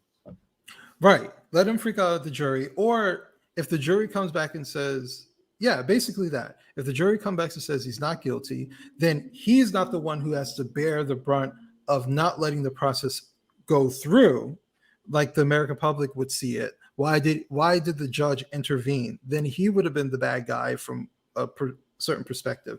He's right. Like, no, let these unknown people, these average citizens in the jury, let them bear the brunt. Let's hopefully he comes back, and if it's not guilty, then I'm not the one who's responsible for him not going to jail. That's what it sounds like to me. Certain amount of hot potato going on. Yeah, definitely hot potato. He doesn't want to be the bad guy. That's what it sounds like to me. And so now here we are. The jury's in deliberations 3 days. Yeah. There are sources saying that there's 1 or 2 holdouts. And, I don't know how reliable they are, but, yeah, it's questionable. They're saying, 1 or 2 holdouts, and somebody's saying, citing the threat of riots. It's like, well, that's not what you're there to do. Mm-hmm. And if anyone, like, I kind of almost wish that, they were able to tap their phones, like legally, right? But, like some procedure where, like if, even just a mic in the room and you got someone there listening to what they're talking about. And if they do something that's a breach of the law, that notify the court and say, sorry, you know what, you're off the jury, because I understand, like, I guess you can't really do that because now interfering with the jury process. But you know what I mean? Like, it would be nice if there was some way that you could have higher confidence that the jury isn't compromised. Right. I wish there was too, but you know, jurors are people. You know, like, I understand to a degree, you know, they're worried about the safety, they're worried about what may happen. But I think there's too much fear about something so temporary, because the alternative is that Kyle goes to jail for probably the rest of his life. That's the alternative. 18-year-old kid. Yeah, it's and here's the other thing. That is the new tinderbox, right? You know, George Floyd was the racial tinderbox on one side. I don't even think it's a racial tinderbox. It's just justice, right? Because this was basically about, let's just say, racial justice versus individual justice, right? Like, you know, we want to make collective justice, and we're going to burn some things or whatever. And then there's the other side, right, politically, where we say, well, just individual justice, don't destroy property, don't do this. So there's the left and the right. The right is reactionary. The right is more law and order, leave things alone. But if this trial turns out to be something where it's made clear that law and order is no longer applicable in society, you know, I fear that it could really, you know, turn into something more ugly again. You know, I don't think that the right is really, at least in, you know, in the United States, I'm talking about here. I don't think they're really very practiced at losing their shit. You know, they're usually the ones that are trying to stop other people from losing their shit. So if they do, you know, you can look at like January 6th, the insurrection of like nothing, somebody smoking a doob, right? So, I mean, if they were really serious about doing something, it would be done already. But, you know, if it's just like an emotional raw reaction, I think it'll be very coarse and ugly. And I don't want to see that happen. Actually, you know what, if you don't mind, I'm going to put on a little clip from, and we looked at this earlier. It's Glenn Lowry and John McWhorter. And they were kind of talking about, you know, what could possibly come out of this. So let's just watch that for a second. Okay. That you will have earned if you go around thinking that. Nope. I'm just going to restart this. What am I doing here? How many summers like 2020 do you think we can take in this country before all hell breaks loose? How many times can Jacob Blake in Kenosha, Wisconsin lead to burning, looting, and rioting en masse before you get something that you do not want to see? And, you know, you're going to say fascism. I mean, it's not endogenous. It doesn't depend on what happens.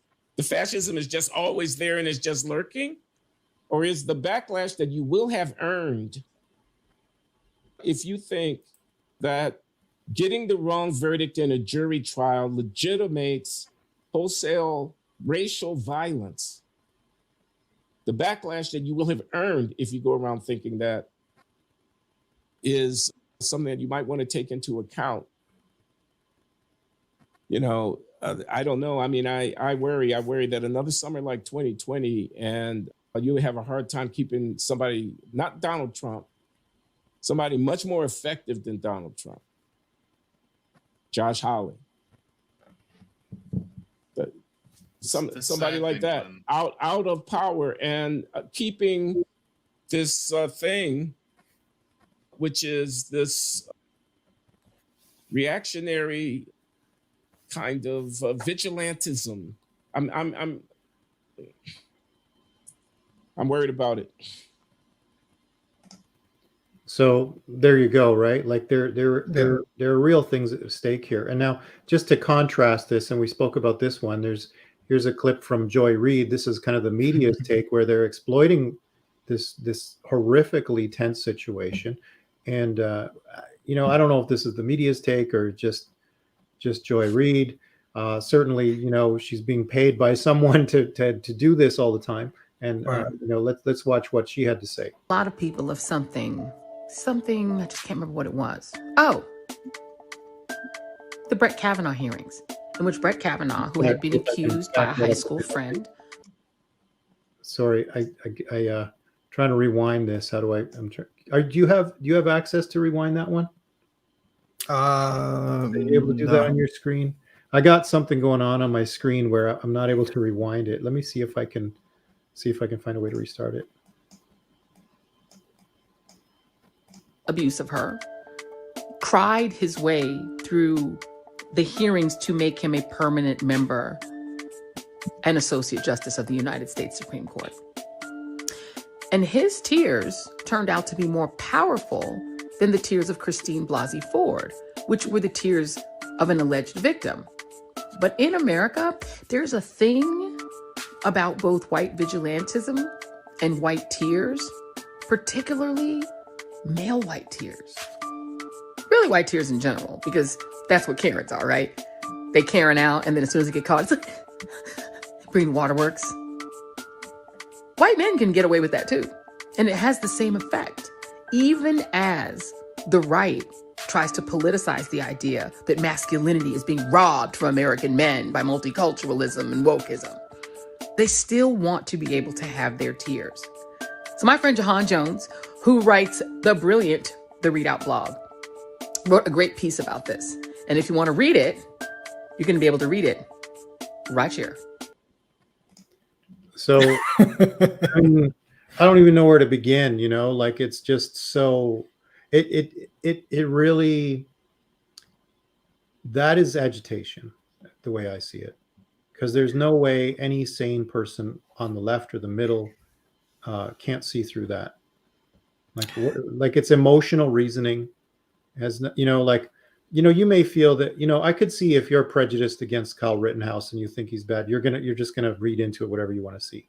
Right. But this whole thing about comparing it to Kavanaugh and white tears and white male tears and bringing this toxic masculinity, like discourse, is like, this is just absurd.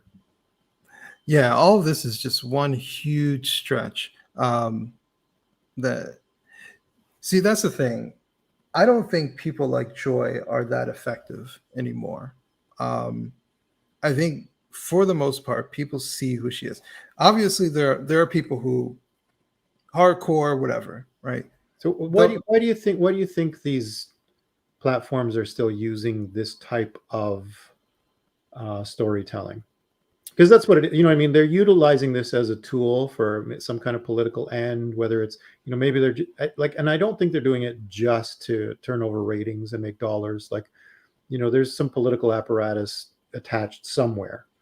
Like, do you think they're really that naive that they really think that this is helping something, or that, or do you think that, like, are they poking the bear? The goal is never to help. That's one thing I realize. Whether it be Fox News, MSNBC, the goal is not to help. The goal is to get your attention, get your eyeballs, and dictate a narrative.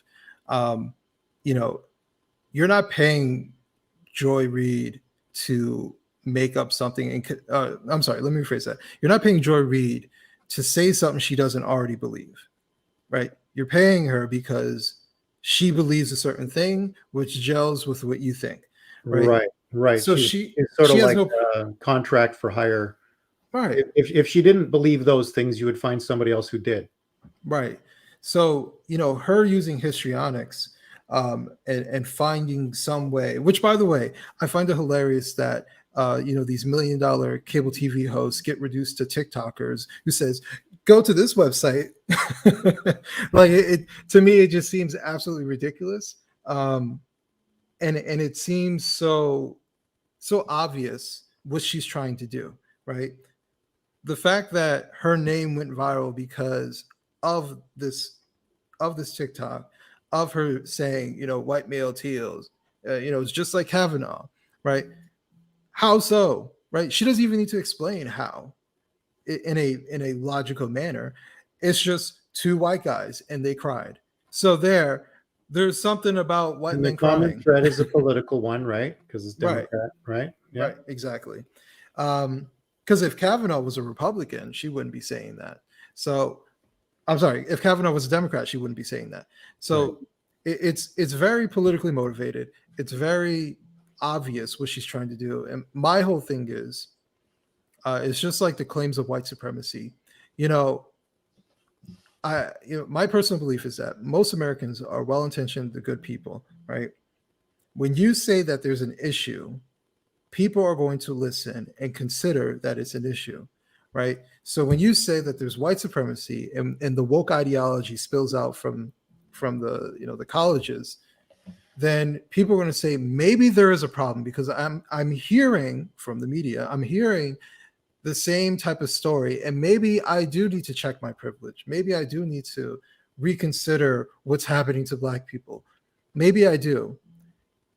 But when you hear it consistently and it becomes less logical and less logical and less logical, and it becomes literally everything is white supremacy. If there's a problem with this, it's linked to white supremacy. I even joked today about the MSNBC reporter who was chasing after the jurors, trying to get a picture of them. It got caught. That was a thing today, wasn't it? Yeah, that was the thing today. I even joked and said, how's MSNBC going to spin this into being white supremacy? Because literally everything. And it's basically turned into the political boy who cried wolf. And more people are just rolling their eyes and keeping it moving. The example that I think is a real world example is the gaslighting they were doing to parents when it came to critical race theory, especially in Virginia. They wanted to say that these people are out here who didn't like the gender studies stuff, who didn't like the constant racializing within their own schools, and also didn't like how the school boards were disregarding what they're saying. Then having a politically motivated FBI, or I'm sorry, the Department of Justice trying to say that these are white supremacists or they're domestic terrorists. The complete gaslighting by saying that these parents aren't seeing what they're actually seeing and linking them to some sort of white supremacists. The day of reckoning came during the election, and the Democrats were shocked to shit, right? And you know what they did? They said, "Oh, the Republicans won because of white supremacy." Right? Yeah. Double down. We're going to argue that critical race theory doesn't exist, and our argument against critical race theory is that everything is white supremacy. It's like, well, you just owned yourself, because that is what critical race theory is. Right. In a nutshell, obviously I'm simplifying it, but right. And ultimately, by them doing that, to me, I used to be annoyed, right? But now I laugh and I'm happy that they're still doing it, because to me, what's going to happen is 2024, because there's no indicator that they're going to stop doing this, right? I've talked to so many people, just like myself, who are former Democrats, who left the party because of this, because of the hyper racialization, because of identity politics. They're absolutely done with what Democrats are doing, right? The media apparatus is fully behind identity politics. They can go on and say all carte blanche about white people so the cows come home. No one has a problem with it. And people are generally tired of it, and they're becoming more and more tired of it. And especially when it comes to their children, right? And I think that the politicization of children and trying to tell parents that you don't have a right to dictate what your kids learn, or that you're only saying this because you don't like Black people, or you don't want to learn about Black history, all these things, as if we didn't learn about Black history when we were in school, right? It's just complete gaslighting. And you know what? Perfectly fine with it, because the day of reckoning is going to come in 2024. That's my strong opinion. I think what's happened in New Jersey almost went red, and this guy didn't even campaign, right? There's so many people here in New Jersey who are like, I'm done, right? Because of the lockdowns, because critical race theory, they're done. And New Jersey almost went red in the governorship, but New Jersey went red throughout the state. New Jersey is almost a red state because of all the screw ups, all the things about identity politics that the Democrats have been doing. Even in this northern state of New Jersey, it almost went red. Virginia went red, right? They have no indication that they're going to stop doing what they're doing. And guess what? perfectly fine with it. Joy and Reed can make a million more TikToks about white supremacy, and all it will do is help our cause. And it will just keep them losing and losing and losing. And I'm not even a Republican, but I am sick and tired of Democrats. I'm sick and tired of the Democrat hyper racial politics machine that they think is a winning strategy when they have common sense, average Americans who are liberals, who are done, not even conservatives, just average liberals, common sense people who are well-intentioned and want to help, but they're being kicked to the side because of the loud leftist few, right? So they've taken the progressives, the loud leftists, and they said, this is the direction of the party. The vast majority of them don't even want it. And so there are people who are clinging on to it because they've been Democrats their entire lives, or they've left and they're independents or become Republicans. Either way, I'm all for it. I want to see more videos from Joanne Reed saying that white supremacy is the cause for everything. If her kitchen's dirty and it's white supremacy, I'm perfectly fine with that. Do an hour show about that. Bring on Michael Eric Dyson to talk about how white supremacy is keeping your bathroom dirty. I love it. I'm to the point where I am You can get a enthusiastic. Dyson vacuum. Yeah, right. Get the Perfect. Michael Dyson vacuum, right. And then he'll do his, the pontification about the white supremacist narrative. And you got to say it in the sing-songy way, right? Just bring them all. Bring in the whole Black intelligentsia. Bring them all in and talk about how white supremacy is shutting down Joanne Reed's bathroom. Right? Bring them all in, and I love it. I'm to the point where I love ice it. cream drawer. Yeah. Right. And like I said, I used to be annoyed by it because I'm like, oh, look at this. This is ridiculous. But now, after watching what happened in Virginia and New Jersey, I'm like, I get it now. Right. It's working. So I think what I hear you saying is, you knew where you stood on it, but now you're starting to see, external verification, right? Like the world is seeing it now. And I'm getting the sense of it too, that this woke thing, objection to wokeism is a purple thing. It's not a red or a blue thing. Yes. And you can still have left and right divided on, guns, abortion, immigration. That's fine. And that's fine. Those are the perennial issues that they'll, maybe someday we'll come together on that. But this woke thing is going to go because it's getting in the way, and it's a weapon that's hurting us both. And, it's sort of like this thing that emerged out of this postmodern thing. People thought we'd try it as a shortcut to argument, because that's really what I see it as. It was something that became a convenient shortcut. It's like, well, I'll just call him a racist. Right. And, and when that had real impact, people were like, oh, holy shit, I don't want to have nothing to do with no racist or sexist or homophobe or, whatever it is. I mean, I grew up in an era when these arguments were being made on first principles and not on rhetoric.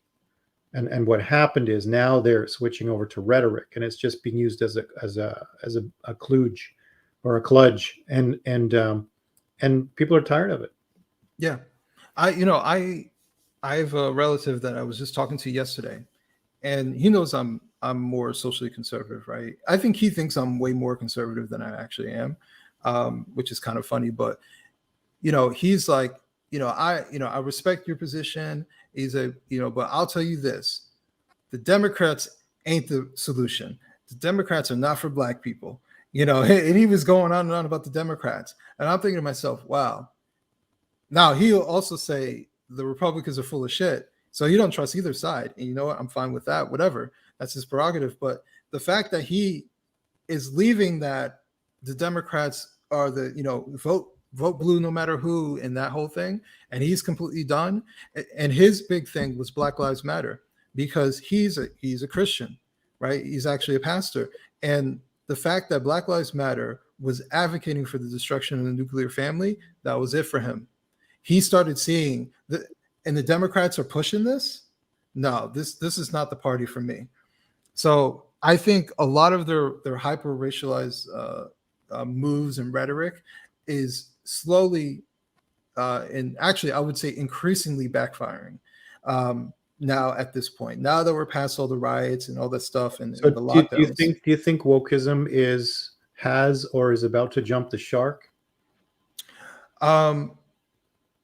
I think it will officially jump the shark in 2024. I think that if they continue with the strategy of just throwing race at everything, which by the way isn't working anymore, like we just said, if they continue down that path, there are going to be more and more disaffected liberals, more and more independents who could have gone either way, who say, I am not touching this party. They're going to see the decline of the Democratic Party simply because they have ostracized the people that would have voted for them. Yeah. Well, 2024 is definitely going to be a pivot point, right? One way or the other. And because, I mean, it could be that they successfully leverage it somehow, right? By targeting the smart way, or, because, they're using this as a weapon cynically. And, they may find a way to work with that tool because it's been standby for them forever. Like this has been their thing. And so I don't think they want to give it up. It's been very useful to them in their toolbox. It's not that it's been without legitimacy the entire time. I think that, like, not to say that conservatives don't engage cynically sometimes, but generally, if you disagree with a conservative, it's that you disagree with something that they're doing in earnest. Right. But when Democrats are playing this game, I disagree with them because I know they're bullshitting us. Mm-hmm. You know what I mean? Like they don't even mean it. They're just playing a game. Unless, you got like kind of like the useful idiots that are just like the voter who's falling for it. But in terms of these people running the show, that they're not saying it because they believe it. They're saying it because, and it even shows in the news coverage where they talk about, we're going to do our political analysis on the the white evangelical vote and the black vote, and it's like, how about the people vote? Like, people that believe in these values or those values. It's like, well, let's divide people by race and put these like in these categories. Like, why don't you do eye color? Why don't you know what I mean? Like what's so special about that category? Yeah, yes, there's a historical significance, but in terms of like your ability to reason or vote as a person, like, does that make you a voting bloc? I mean, there's ancestry groups and there's this history that comes with that, but I think people are like ready to move on and say, you know what, I'm an individual. I want to vote my conscience. Yeah, and I think that there are, like I said, I think politics comes in waves for the average person. Republican gets into office, they don't like it, then the Democrat comes in, and we just go back and forth, right? But there's something significant about the usage of racial politics. Maybe before it was more subtle, right? But to me, it's gone way past subtle. And I think a lot of people see that it's gone way past subtle. Now the reason for problems is because of race, is because of racism, is because of bigotry. All right. Whereas before it was, we know the Republicans are racist, right? But it wasn't the policy move. It wasn't the reason why we're advocating for this, and the reason why Republicans aren't is because they're racist. Maybe that would happen every so often, but now it's literally the position that everything starts with racism as to why Republicans want certain things. So if they talk about illegal immigration, it's because they're racist. They don't want brown people. If we talk about guns, they want black people to be killed. I don't know. They'll think of something, right? They'll find some way to link it to race as to why Republicans don't want certain things or why they do want certain things. And it's become so obvious and so overused and so tired that even the average person is getting sick and tired of it. I could see maybe a third scenario where a person could, a political planner could say, you know what, maybe we're not going to retire this weapon, but people see it coming, and we'll just kind of tone it down for a little bit, and we'll bring it back out later when things look a little, because then it looks like everything was good for a while, and then all of a sudden those awful Republican racists came out again, right? Yeah. Like let's we can put the flashlight on some tiki torches someday, but right now that's overplayed. So let's change tactic for a little while, and then we can come back. Yeah, but I think like most government officials, they're hard-headed and they don't see a losing strategy when it's staring right in their face. So they're going to keep it up. They're going to keep it up for a bit until it becomes blatantly obvious that their strategy isn't working anymore. So that's we were talking about before. Should Trump run again? And personally, I have no problem with Trump, but I think that his name is too toxic for him to run again. And as long as they don't have the Trump boogeyman, leering around the corner, and if DeSantis wants to run or somebody else, right? I know they try to go after DeSantis. It's not the same. It's just like them going after any other Republican politician, right? It doesn't have the same sting. No one's waking up in the middle of the night because of DeSantis. But Trump is a different story. They were able to demonize him extremely well, and he did himself no favors by leaning into it. And so I don't think that him running again will lead to the outcome that I'm saying, right? Because if Trump comes back, then here comes their white supremacist boogeyman. Then they can drum it up again and get that whole train going. Even though I think if he was to run again, he probably could win. But 4 years of him trying to I think there's some to fatigue. govern. There's some fatigue. There's another movement that sort of started in his wake, and it's got some momentum. You got, like you mentioned, Ron DeSantis. Then you got all the other politics around COVID, that chase him as well. But if you want a boogeyman, I'd say Ron DeSantis is probably the better boogeyman. He's got less taint on him at this point. Right. Yeah. I think, and he's pretty polished.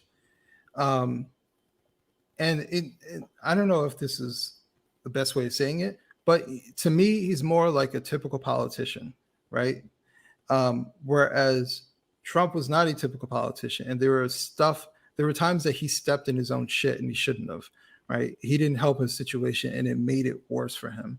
And you get the sense that with DeSantis, he's not going to consume the entire 24-hour news cycle. He's going to say his thing. He may be bombastic if he wants to, but he's not going to try and make it all about him. Yeah. He'll come out strong on his position, and then he'll step back and he'll say, okay, let's live life for a bit here, and then I'll come back out again punching. Yeah. Yeah. Because I think even for people that were supportive of Trump, they're like, oh man, like, can we just get a break for a couple of days, right? Yeah. Listen, I had no problems with Trump in the long run. I had a change of heart, but in the long run, I had no problems with Trump. I remember one of his debates with Biden. I think it was the first debate with Biden. He was too amped up. And even for me, I was like, Trump, you got to calm it down. And actually, when they did the whole like cutting off the mic thing, he was actually tamed. And because he was tamed, he was actually able to do better. And it was just like, you don't have to be this fiery brand every time you have a microphone. I know it works sometimes, but you can't be all or nothing all the time. And that's the thing where I think a polished politician, whether that's a good thing or a bad thing, to be honest with you, but a polished politician can understand that and know when to go forward and when to bring it back, knows when he's winning, and shut up. So I'm gonna pivot over here to some screen sharing here. And again, I know we've kind of gone over the time you were anticipating. So, if you're going to jump out, I understand. But I'd like to kind of go over some of this footage, the drone footage. So this is the contentious drone footage that the prosecutor is saying shows that Rittenhouse, I guess, agitated the situation. So I have this file is basically this was shared on Twitter by Jack Posobiec, or Posobiec. I'm not sure what's the proper way to pronounce his name. Yeah. And he said that he got the full resolution version. He put it on Twitter, and then of course Twitter, because when you upload stuff to Twitter, it gets downsampled to a certain size. So it's not the full size that the court has, but apparently this is supposedly the same file And so let me just share this for a second. So I've opened it up in Adobe After Effects. Here, let me just set this to the full screen here. Oops. Here we go. And so what you see on here on the screen is the footage. And so when you were watching the court case, did you even know where they were pointing on the screen, or were you like, what the hell's going on? Because I found it very confusing. Yeah, that actually I thought the same thing, and I'm like, what? Because especially when they were trying to make the argument about him pointing the gun, I'm like, where? Yeah, like never mind the gun. What about him? Like, Yeah. all I see is like a bunch of people far away, and then the camera moves, and what the hell's going on, right? Right. There was no real indicator, at least for the viewing audience, what he was talking about. That's right. Yeah. So the jury, they may have had, like, because they were there on the scene, and somebody was probably pointing a laser pointer, or they're pointing their finger to the screen. But us watching a live stream, we're just like, okay, finally somebody clicked a switch and we can see the clip, but I don't know where I'm looking on the screen. Yeah. So I'll try and kind of analyze this a bit here, and we can look at it together. So what we've got here, I'm just going to set the zoom here to fit this file to the screen. So now technically this is actually being squished a little bit. The pixels are being manipulated a little bit. This is common when they were arguing about pinch to zoom and all of that. So, but if we look at this, I can set this to 100%, and this is 1-to-1 pixels to what the file I have is. Now it's been downsampled a little bit, so some of the resolution is lost from what Jack Posobiec got to what he put on Twitter. But this is the full resolution of what he posted. So now in this application, Adobe After Effects, I have the ability to zoom without manipulating pixels. So this was kind of the big contentious point, is like, well, if you have some zooming or pinch to zoom or software that makes it bigger or smaller, it's adding pixels. Okay, with After Effects, you can turn that off, and I can zoom in on pixels, and you can see these pixels are still square. You see this car on the road. You can actually see the pixels. Okay, right. You see that? Okay. So this is the concern, is that if you have something that's resizing it, these pixels are going to be smushed together in some way where it could potentially, not necessarily deliberately, but it could mislead someone's eye into seeing something that's not there. Right. So we have an opportunity to kind of look at this and poke around. So I'm going to go and zoom in a bit, and I'm going to sort of show you what I think is what they're talking about. And maybe I'll just set this to fit this to 100% here so we can sort of see it together. And I'm just going to sort of scrub through the timeline, and you'll see here as we go through time, the drone is lifting off of the ground. As it's lifting off the ground, the operator is pointing the camera down a bit, and then the drone lifts further up so that you can see down. It's a typical thing. If you've ever operated a drone, you'll lift off the ground. It's normally facing straight ahead. Then you get to a certain point and you're like, okay, I'm going to point it down because I know the ground is going to be lower. And the drone comes up, and then he starts to pan over, because the guy flying the drone, it's just a happy coincidence, I guess. But, he starts flying over this way, and it just so happens that we catch them running through the parking lot. And you can see over here, and I'll just zoom in a bit here where you can see that action happening without any pixels added. These are the original pixels from Posobiec's file on Twitter, and you can see the running around. Okay, so you see there's the bag. So we go here, you see behind this red light, you'll see Kyle comes running out. There's Kyle running out, and now you see Rosenbaum coming after him. He throws the bag. Okay, and then you can sort of see that Kyle is turned around, running backwards, I think. And then he turns again, and he goes towards the car. Okay, and then when he gets to the car is where he turns around, and that's pretty damn close, if you ask me. That's close. That's too close for comfort if I was him. Yeah. So this is sort of the action that followed, and we've seen this time and time again. But what the point of contention is this part that happens earlier, during the time that the drone is actually taking off. So if you look over here, there's this white sign. Can you see the white sign, this white rectangular sign? Yeah. Okay. So underneath this white rectangular sign, Kyle is around here somewhere. Okay, so what I'm going to do is I'm going to go to where we know where Kyle is later in the footage, and you see the part where they run here. Okay, so you see there's the shooting here. Okay, so you see there they are running backwards. Okay, so we're just going to go backwards until we can see where they actually came from. Okay, so now we see Kyle running away. We see him running away some more. He's still running away. Okay, now we get this red light and the camera is moving, so it gets a little harder to follow. But you see there he is running still, these blob of pixels. And this is what the jury is being asked to judge on, okay? Okay, we need to know beyond a reasonable doubt that on this, comparable to this resolution, that we are certain that he raised his gun. So so here he's running backwards, he runs. And you can still see, there he is a little bit over here. And now the camera is moving. And then it's blocked by the sun, the light. But underneath here, so you can see him running back out. You see him running this way. And he goes under the sign. And then where he's allegedly pointing the gun is somewhere in this area here. So he goes here. You see him, he goes to the left, just under the sign, the post of the sign.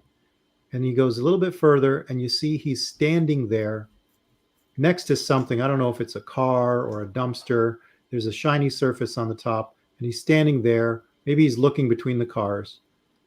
And that's when he supposedly points the gun.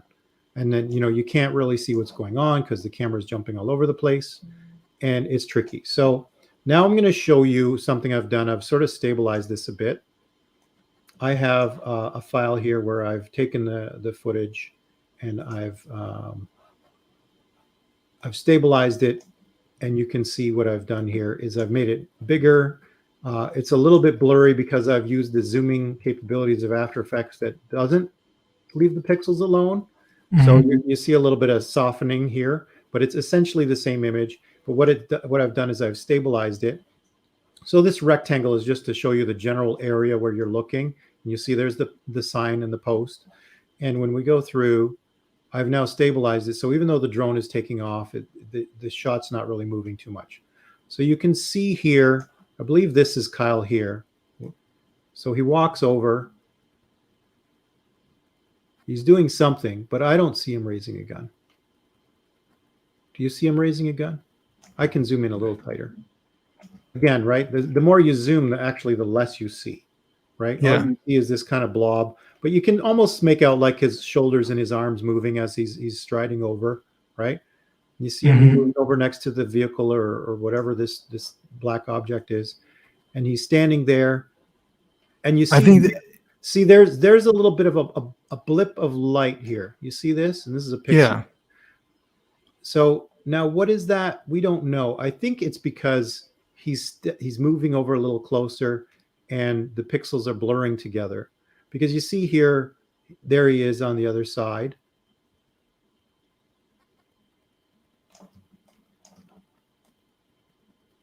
And there he is fleeing. So again, it may not even been him, right? But you see, there's the movement. So it's really, really hard to say. I don't actually see him raising the gun, because you would expect his hips to move, his shoulders to, his shoulder blades or something to, his posture to change, not just with a pixel to pop out. But I don't see a gun being raised. Certainly not beyond a reasonable doubt.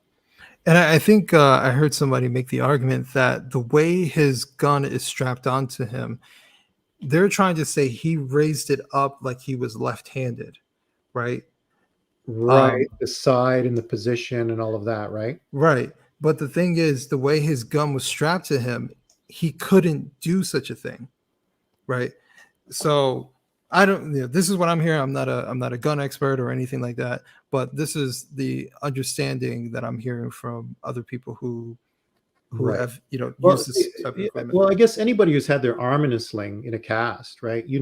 That you got your arm in a sling, like, because it's basically the gun is in a sling, it may have a little more slack than a cast would, obviously, because you're not trying to keep it too close to your body, but it's going to be difficult to just lift it and lower it. You can't, you got to kind of like fuss with it a bit. So I would imagine that even if you know what you're doing, you'd still have to kind of get your shoulders into it a bit, Right. So there he is going. And, again, this is with normal pixel interpolation. And what you see is there's someone else walks by in front of him. And I think that's maybe part of where that pixel comes from as well. Yeah, but you know what? Even with all this, the fact that we have to do all of this and like squint our eyes and possibly think, like, there's no way that before charges were filed, that well, for one, they didn't even actually. Now that I think about it, they said they didn't get this footage until close to the trial, and they had charges a long time ago. So how are they building a? Oh my God! Now all this stuff is like hitting me. How are they building a case saying that he provoked? Well, it happened mid-trial. It clearly happened mid-trial because they changed tack, right? If you remember, the opening arguments of the prosecution was saying that Kyle was chasing him and he was, a madman going after Rosenbaum, and then for the closing arguments, it's like, no, he went over to the cars and he provoked him and then he ran away. Right, and so that's what they I'm saying. changed their story mid-trial. It's not like they had a consistent thing. They're just like, shit, we're losing the case here, and we got to change tack. That's really all it was. Especially that facepalm moment where was it? Grosskreutz says, well, yeah, you didn't fire at me until I pulled my gun and pointed it at him. Yeah. Right? So they're like, shit, we got to do something else now, right? And I don't know if that was the moment, but But the thing is, I go back to what I said before. The prosecution is supposed to look at all evidence and indicate, is this something to be brought, and file charges against? Do they have enough evidence to show that what he did was actually murder? And the fact that and you're supposed to do all of that before you enter the courtroom and share all of your claims with the defense. Right. So you're not pulling like a gotcha moment. Exactly. And the fact that even before they filed charges, they didn't even have this footage, and they still thought that he committed murder, even though like the vast majority they had a ton of footage that was out. Like I said, I saw the footage, right? So that means that the prosecution saw the footage before charges were officially filed.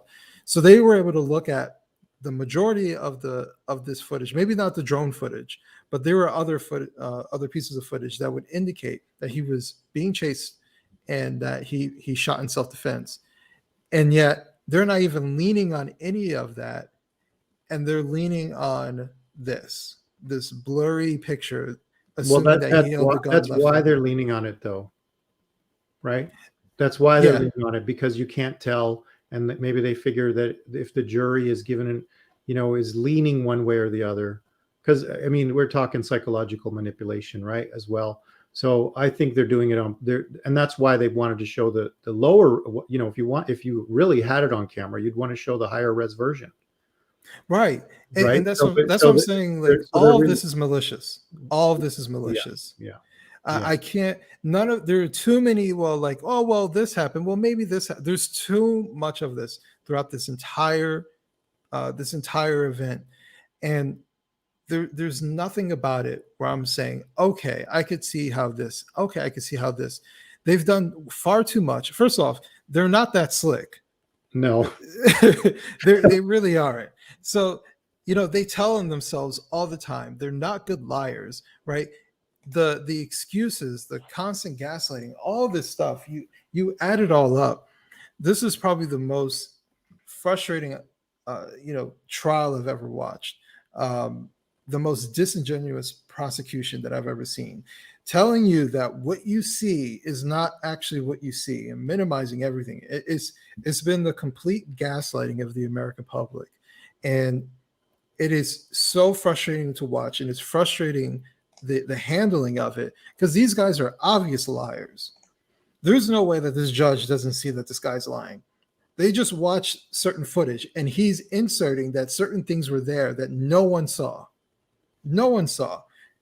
And I don't So understand. let me show you the next thing here now. So I'm just going to go back to the full screen here. I got a little bit of a treat for both of us. So this is actually something I have not had a chance to look at yet.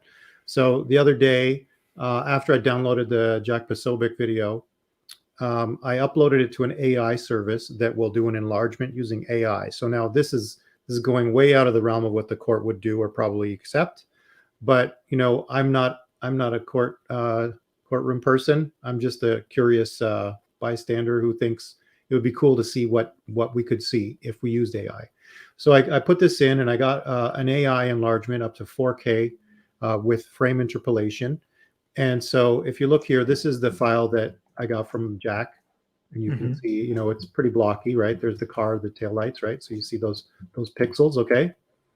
So now I'm going to show you the same in the upscaled version, and you can see it's more detailed, right? Right. So you can see something in there now. And I'm not claiming that this is not artificially inserted. I'm telling you explicitly, this is inserted pixels, okay? For sure, inserted pixels. So I'm not claiming that this is what was in the camera, but an AI algorithm seems to think that this is the best it can do to try and retrieve detail. Okay, so we look here, you can see some people walking. Let's just do a little example here. Okay, so we'll go over here. There are these two people walking. Okay, so you see all the pixels, and there they are walking. Okay, so now let's look at the upsampled version. It looks looks a little more detailed, and there they are walking. Okay, so you can see some weird artifacts happening between their legs and these stripes. So like this is not precise, but it gives you more of a sense of what's happening here. Like you can almost see the shape of someone's face, things like that. Okay, so now let's go up here and let's look at where the action is happening. Okay, so we have the white sign, and you can certainly see a lot more. I don't know what this is. Like this looks like it's some kind of I don't know. It's like a pile of metal. I don't know. What do you see there? I have no idea. Okay. It doesn't look like a car to me. So there it is. And we see some people walking around, right? You see someone's arm, and we'll kind of move along. And maybe this is the back of a vehicle, some headlights, and this is okay. Yeah. Now I can see it. Yeah. Okay. Again, I'm just guessing here. Okay. Maybe the other angle of the drone footage will give an idea that this was a vehicle here. And I think it was. But okay, so somebody walks up alongside the vehicle. They're standing. I don't know who this is at the post, if that's Kyle or someone else, but standing at the post. There's that pixel again, right? Right here, you'll see here a white pixel pops up. That's in one frame. There's no shoulders coming up, no body movement, just a pixel. And that could be anything. It could be anything, right? Could be an artifact of something. So we could zoom down. Okay, so I'm trying to kind of compensate for the camera movement here. And then we get up here. Once the drone camera is finished moving. Okay, so you see some movement again. Okay, now you see a body. There's a person. Two people, I think. Right, so someone proceeds to move to the left. And presumably, what's going on here?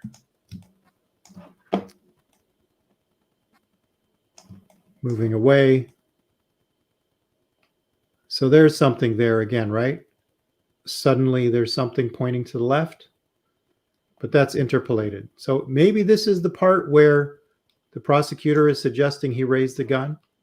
Again, I didn't see, it's hard to tell from a consumer perspective what he was actually saying is the thing. If that's it, I'm not convinced that that's the gun. And the dot of light stays there when he walks away. So you see here, there's nothing there.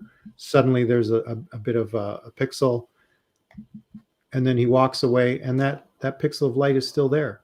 So you see now he's running away. So obviously he's seen Rosenbaum, and he's spooked, and he's like, I better get out of here. And he runs this way to go around this person, and flee. So let's see if we can. I'm just going to kind of zoom out a bit so we can get a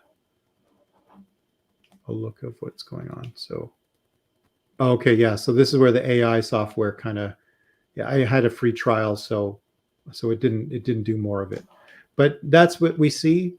I'm not convinced that that's in any way proof that he raised the gun to agitate the situation. And again, as we discussed before, when he runs out, right? Let's look at the original one again.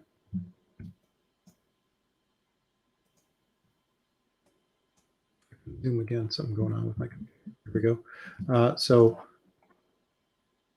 it happens. The drone goes up. Oh, this is my stabilized one. There he is. He runs out. And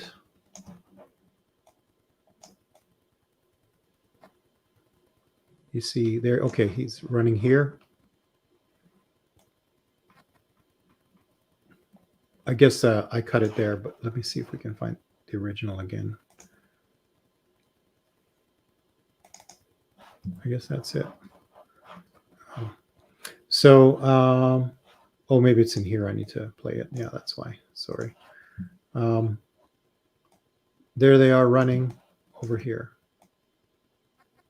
They run, right? So if he pointed what you were saying earlier, right? Let's say he did point the gun. Okay. He's run around a number of people to get away. Now he's going away. Rosenbaum is chasing him, throwing the bag. He's the aggressor. He turns around. I don't know if he raises the gun completely or just a little bit, but he puts his hands up. And so clearly he said, look, get away from me. I'm not interested in engaging with you. And he advances on him. I don't think that's, I think, you can't say that if you start an engagement with something, like even if he did point the gun, at a certain point that has to expire. And I think that, when you fled, that's expiring at least.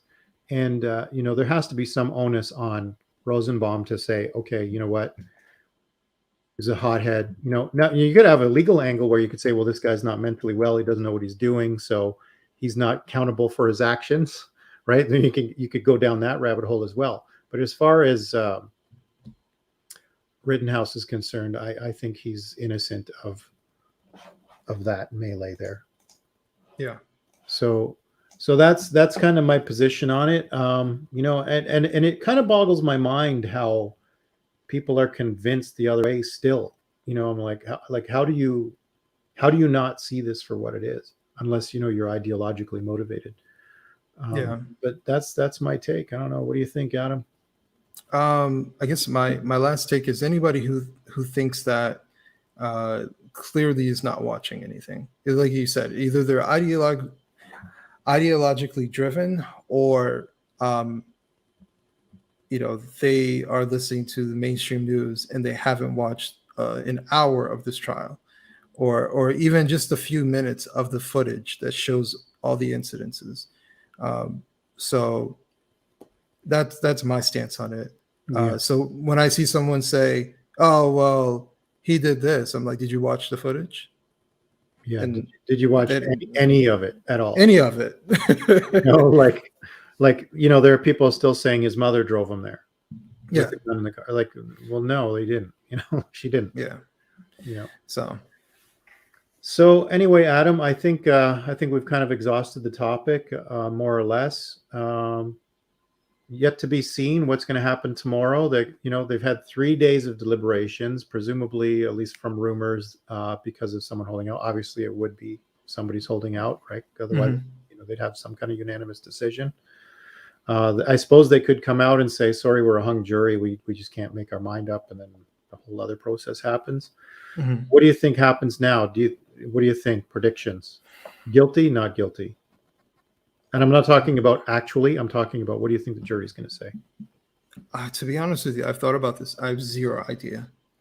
I kind of feel like there is a possibility that it can go in any direction.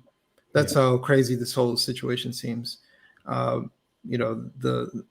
They could say, the reality is that he's not guilty. They could be cowardly and and go guilty just so there's no riots. Who knows? Who knows? I honestly, I can't even make a prediction. I don't have any sort of strong feeling either way. Yeah, I wish I could say otherwise. And in my brain, I was kind of toying with the idea of, well, if it takes another day, then maybe that means that they just need a little time to talk somebody into it. If it takes 2 days, then maybe he's talking them into it, or maybe he's just being belligerent, or he or she. If it takes 3 days, who knows what anybody's thinking at that point? Like, clearly there's room for contamination. There's somebody should say I'm out or something, right? So, and maybe and you saw on the news, actually, I think I have one more clip if I can find it. I promise I'll let you go soon. I have a clip of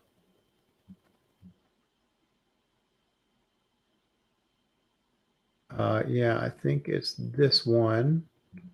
People being arrested outside the courthouse. So this is what's going. So while the jury is in the courthouse, I'm sure they can hear noise out the windows, probably to some degree. And this is what's happening outside.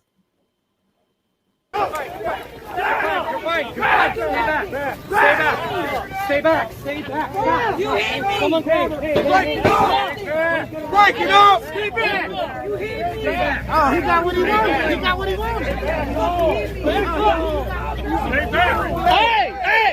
Hey! Stay back! Hey, don't touch him like that. Stay back! Wow! Stay back! Hey! That's my niece, man.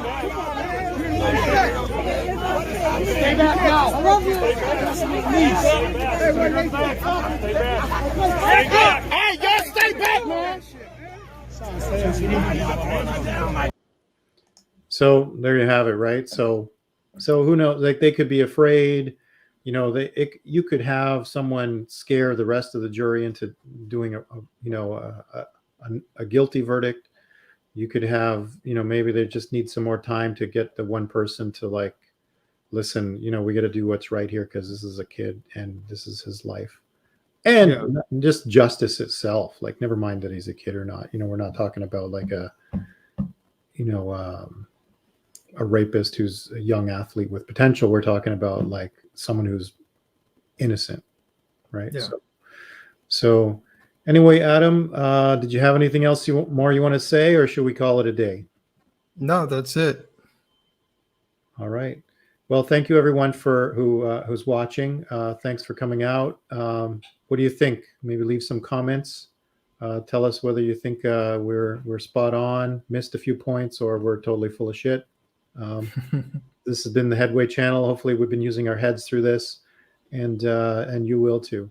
Have a good night. Great having you on the show, Adam, and we'll catch you next time. Thank you.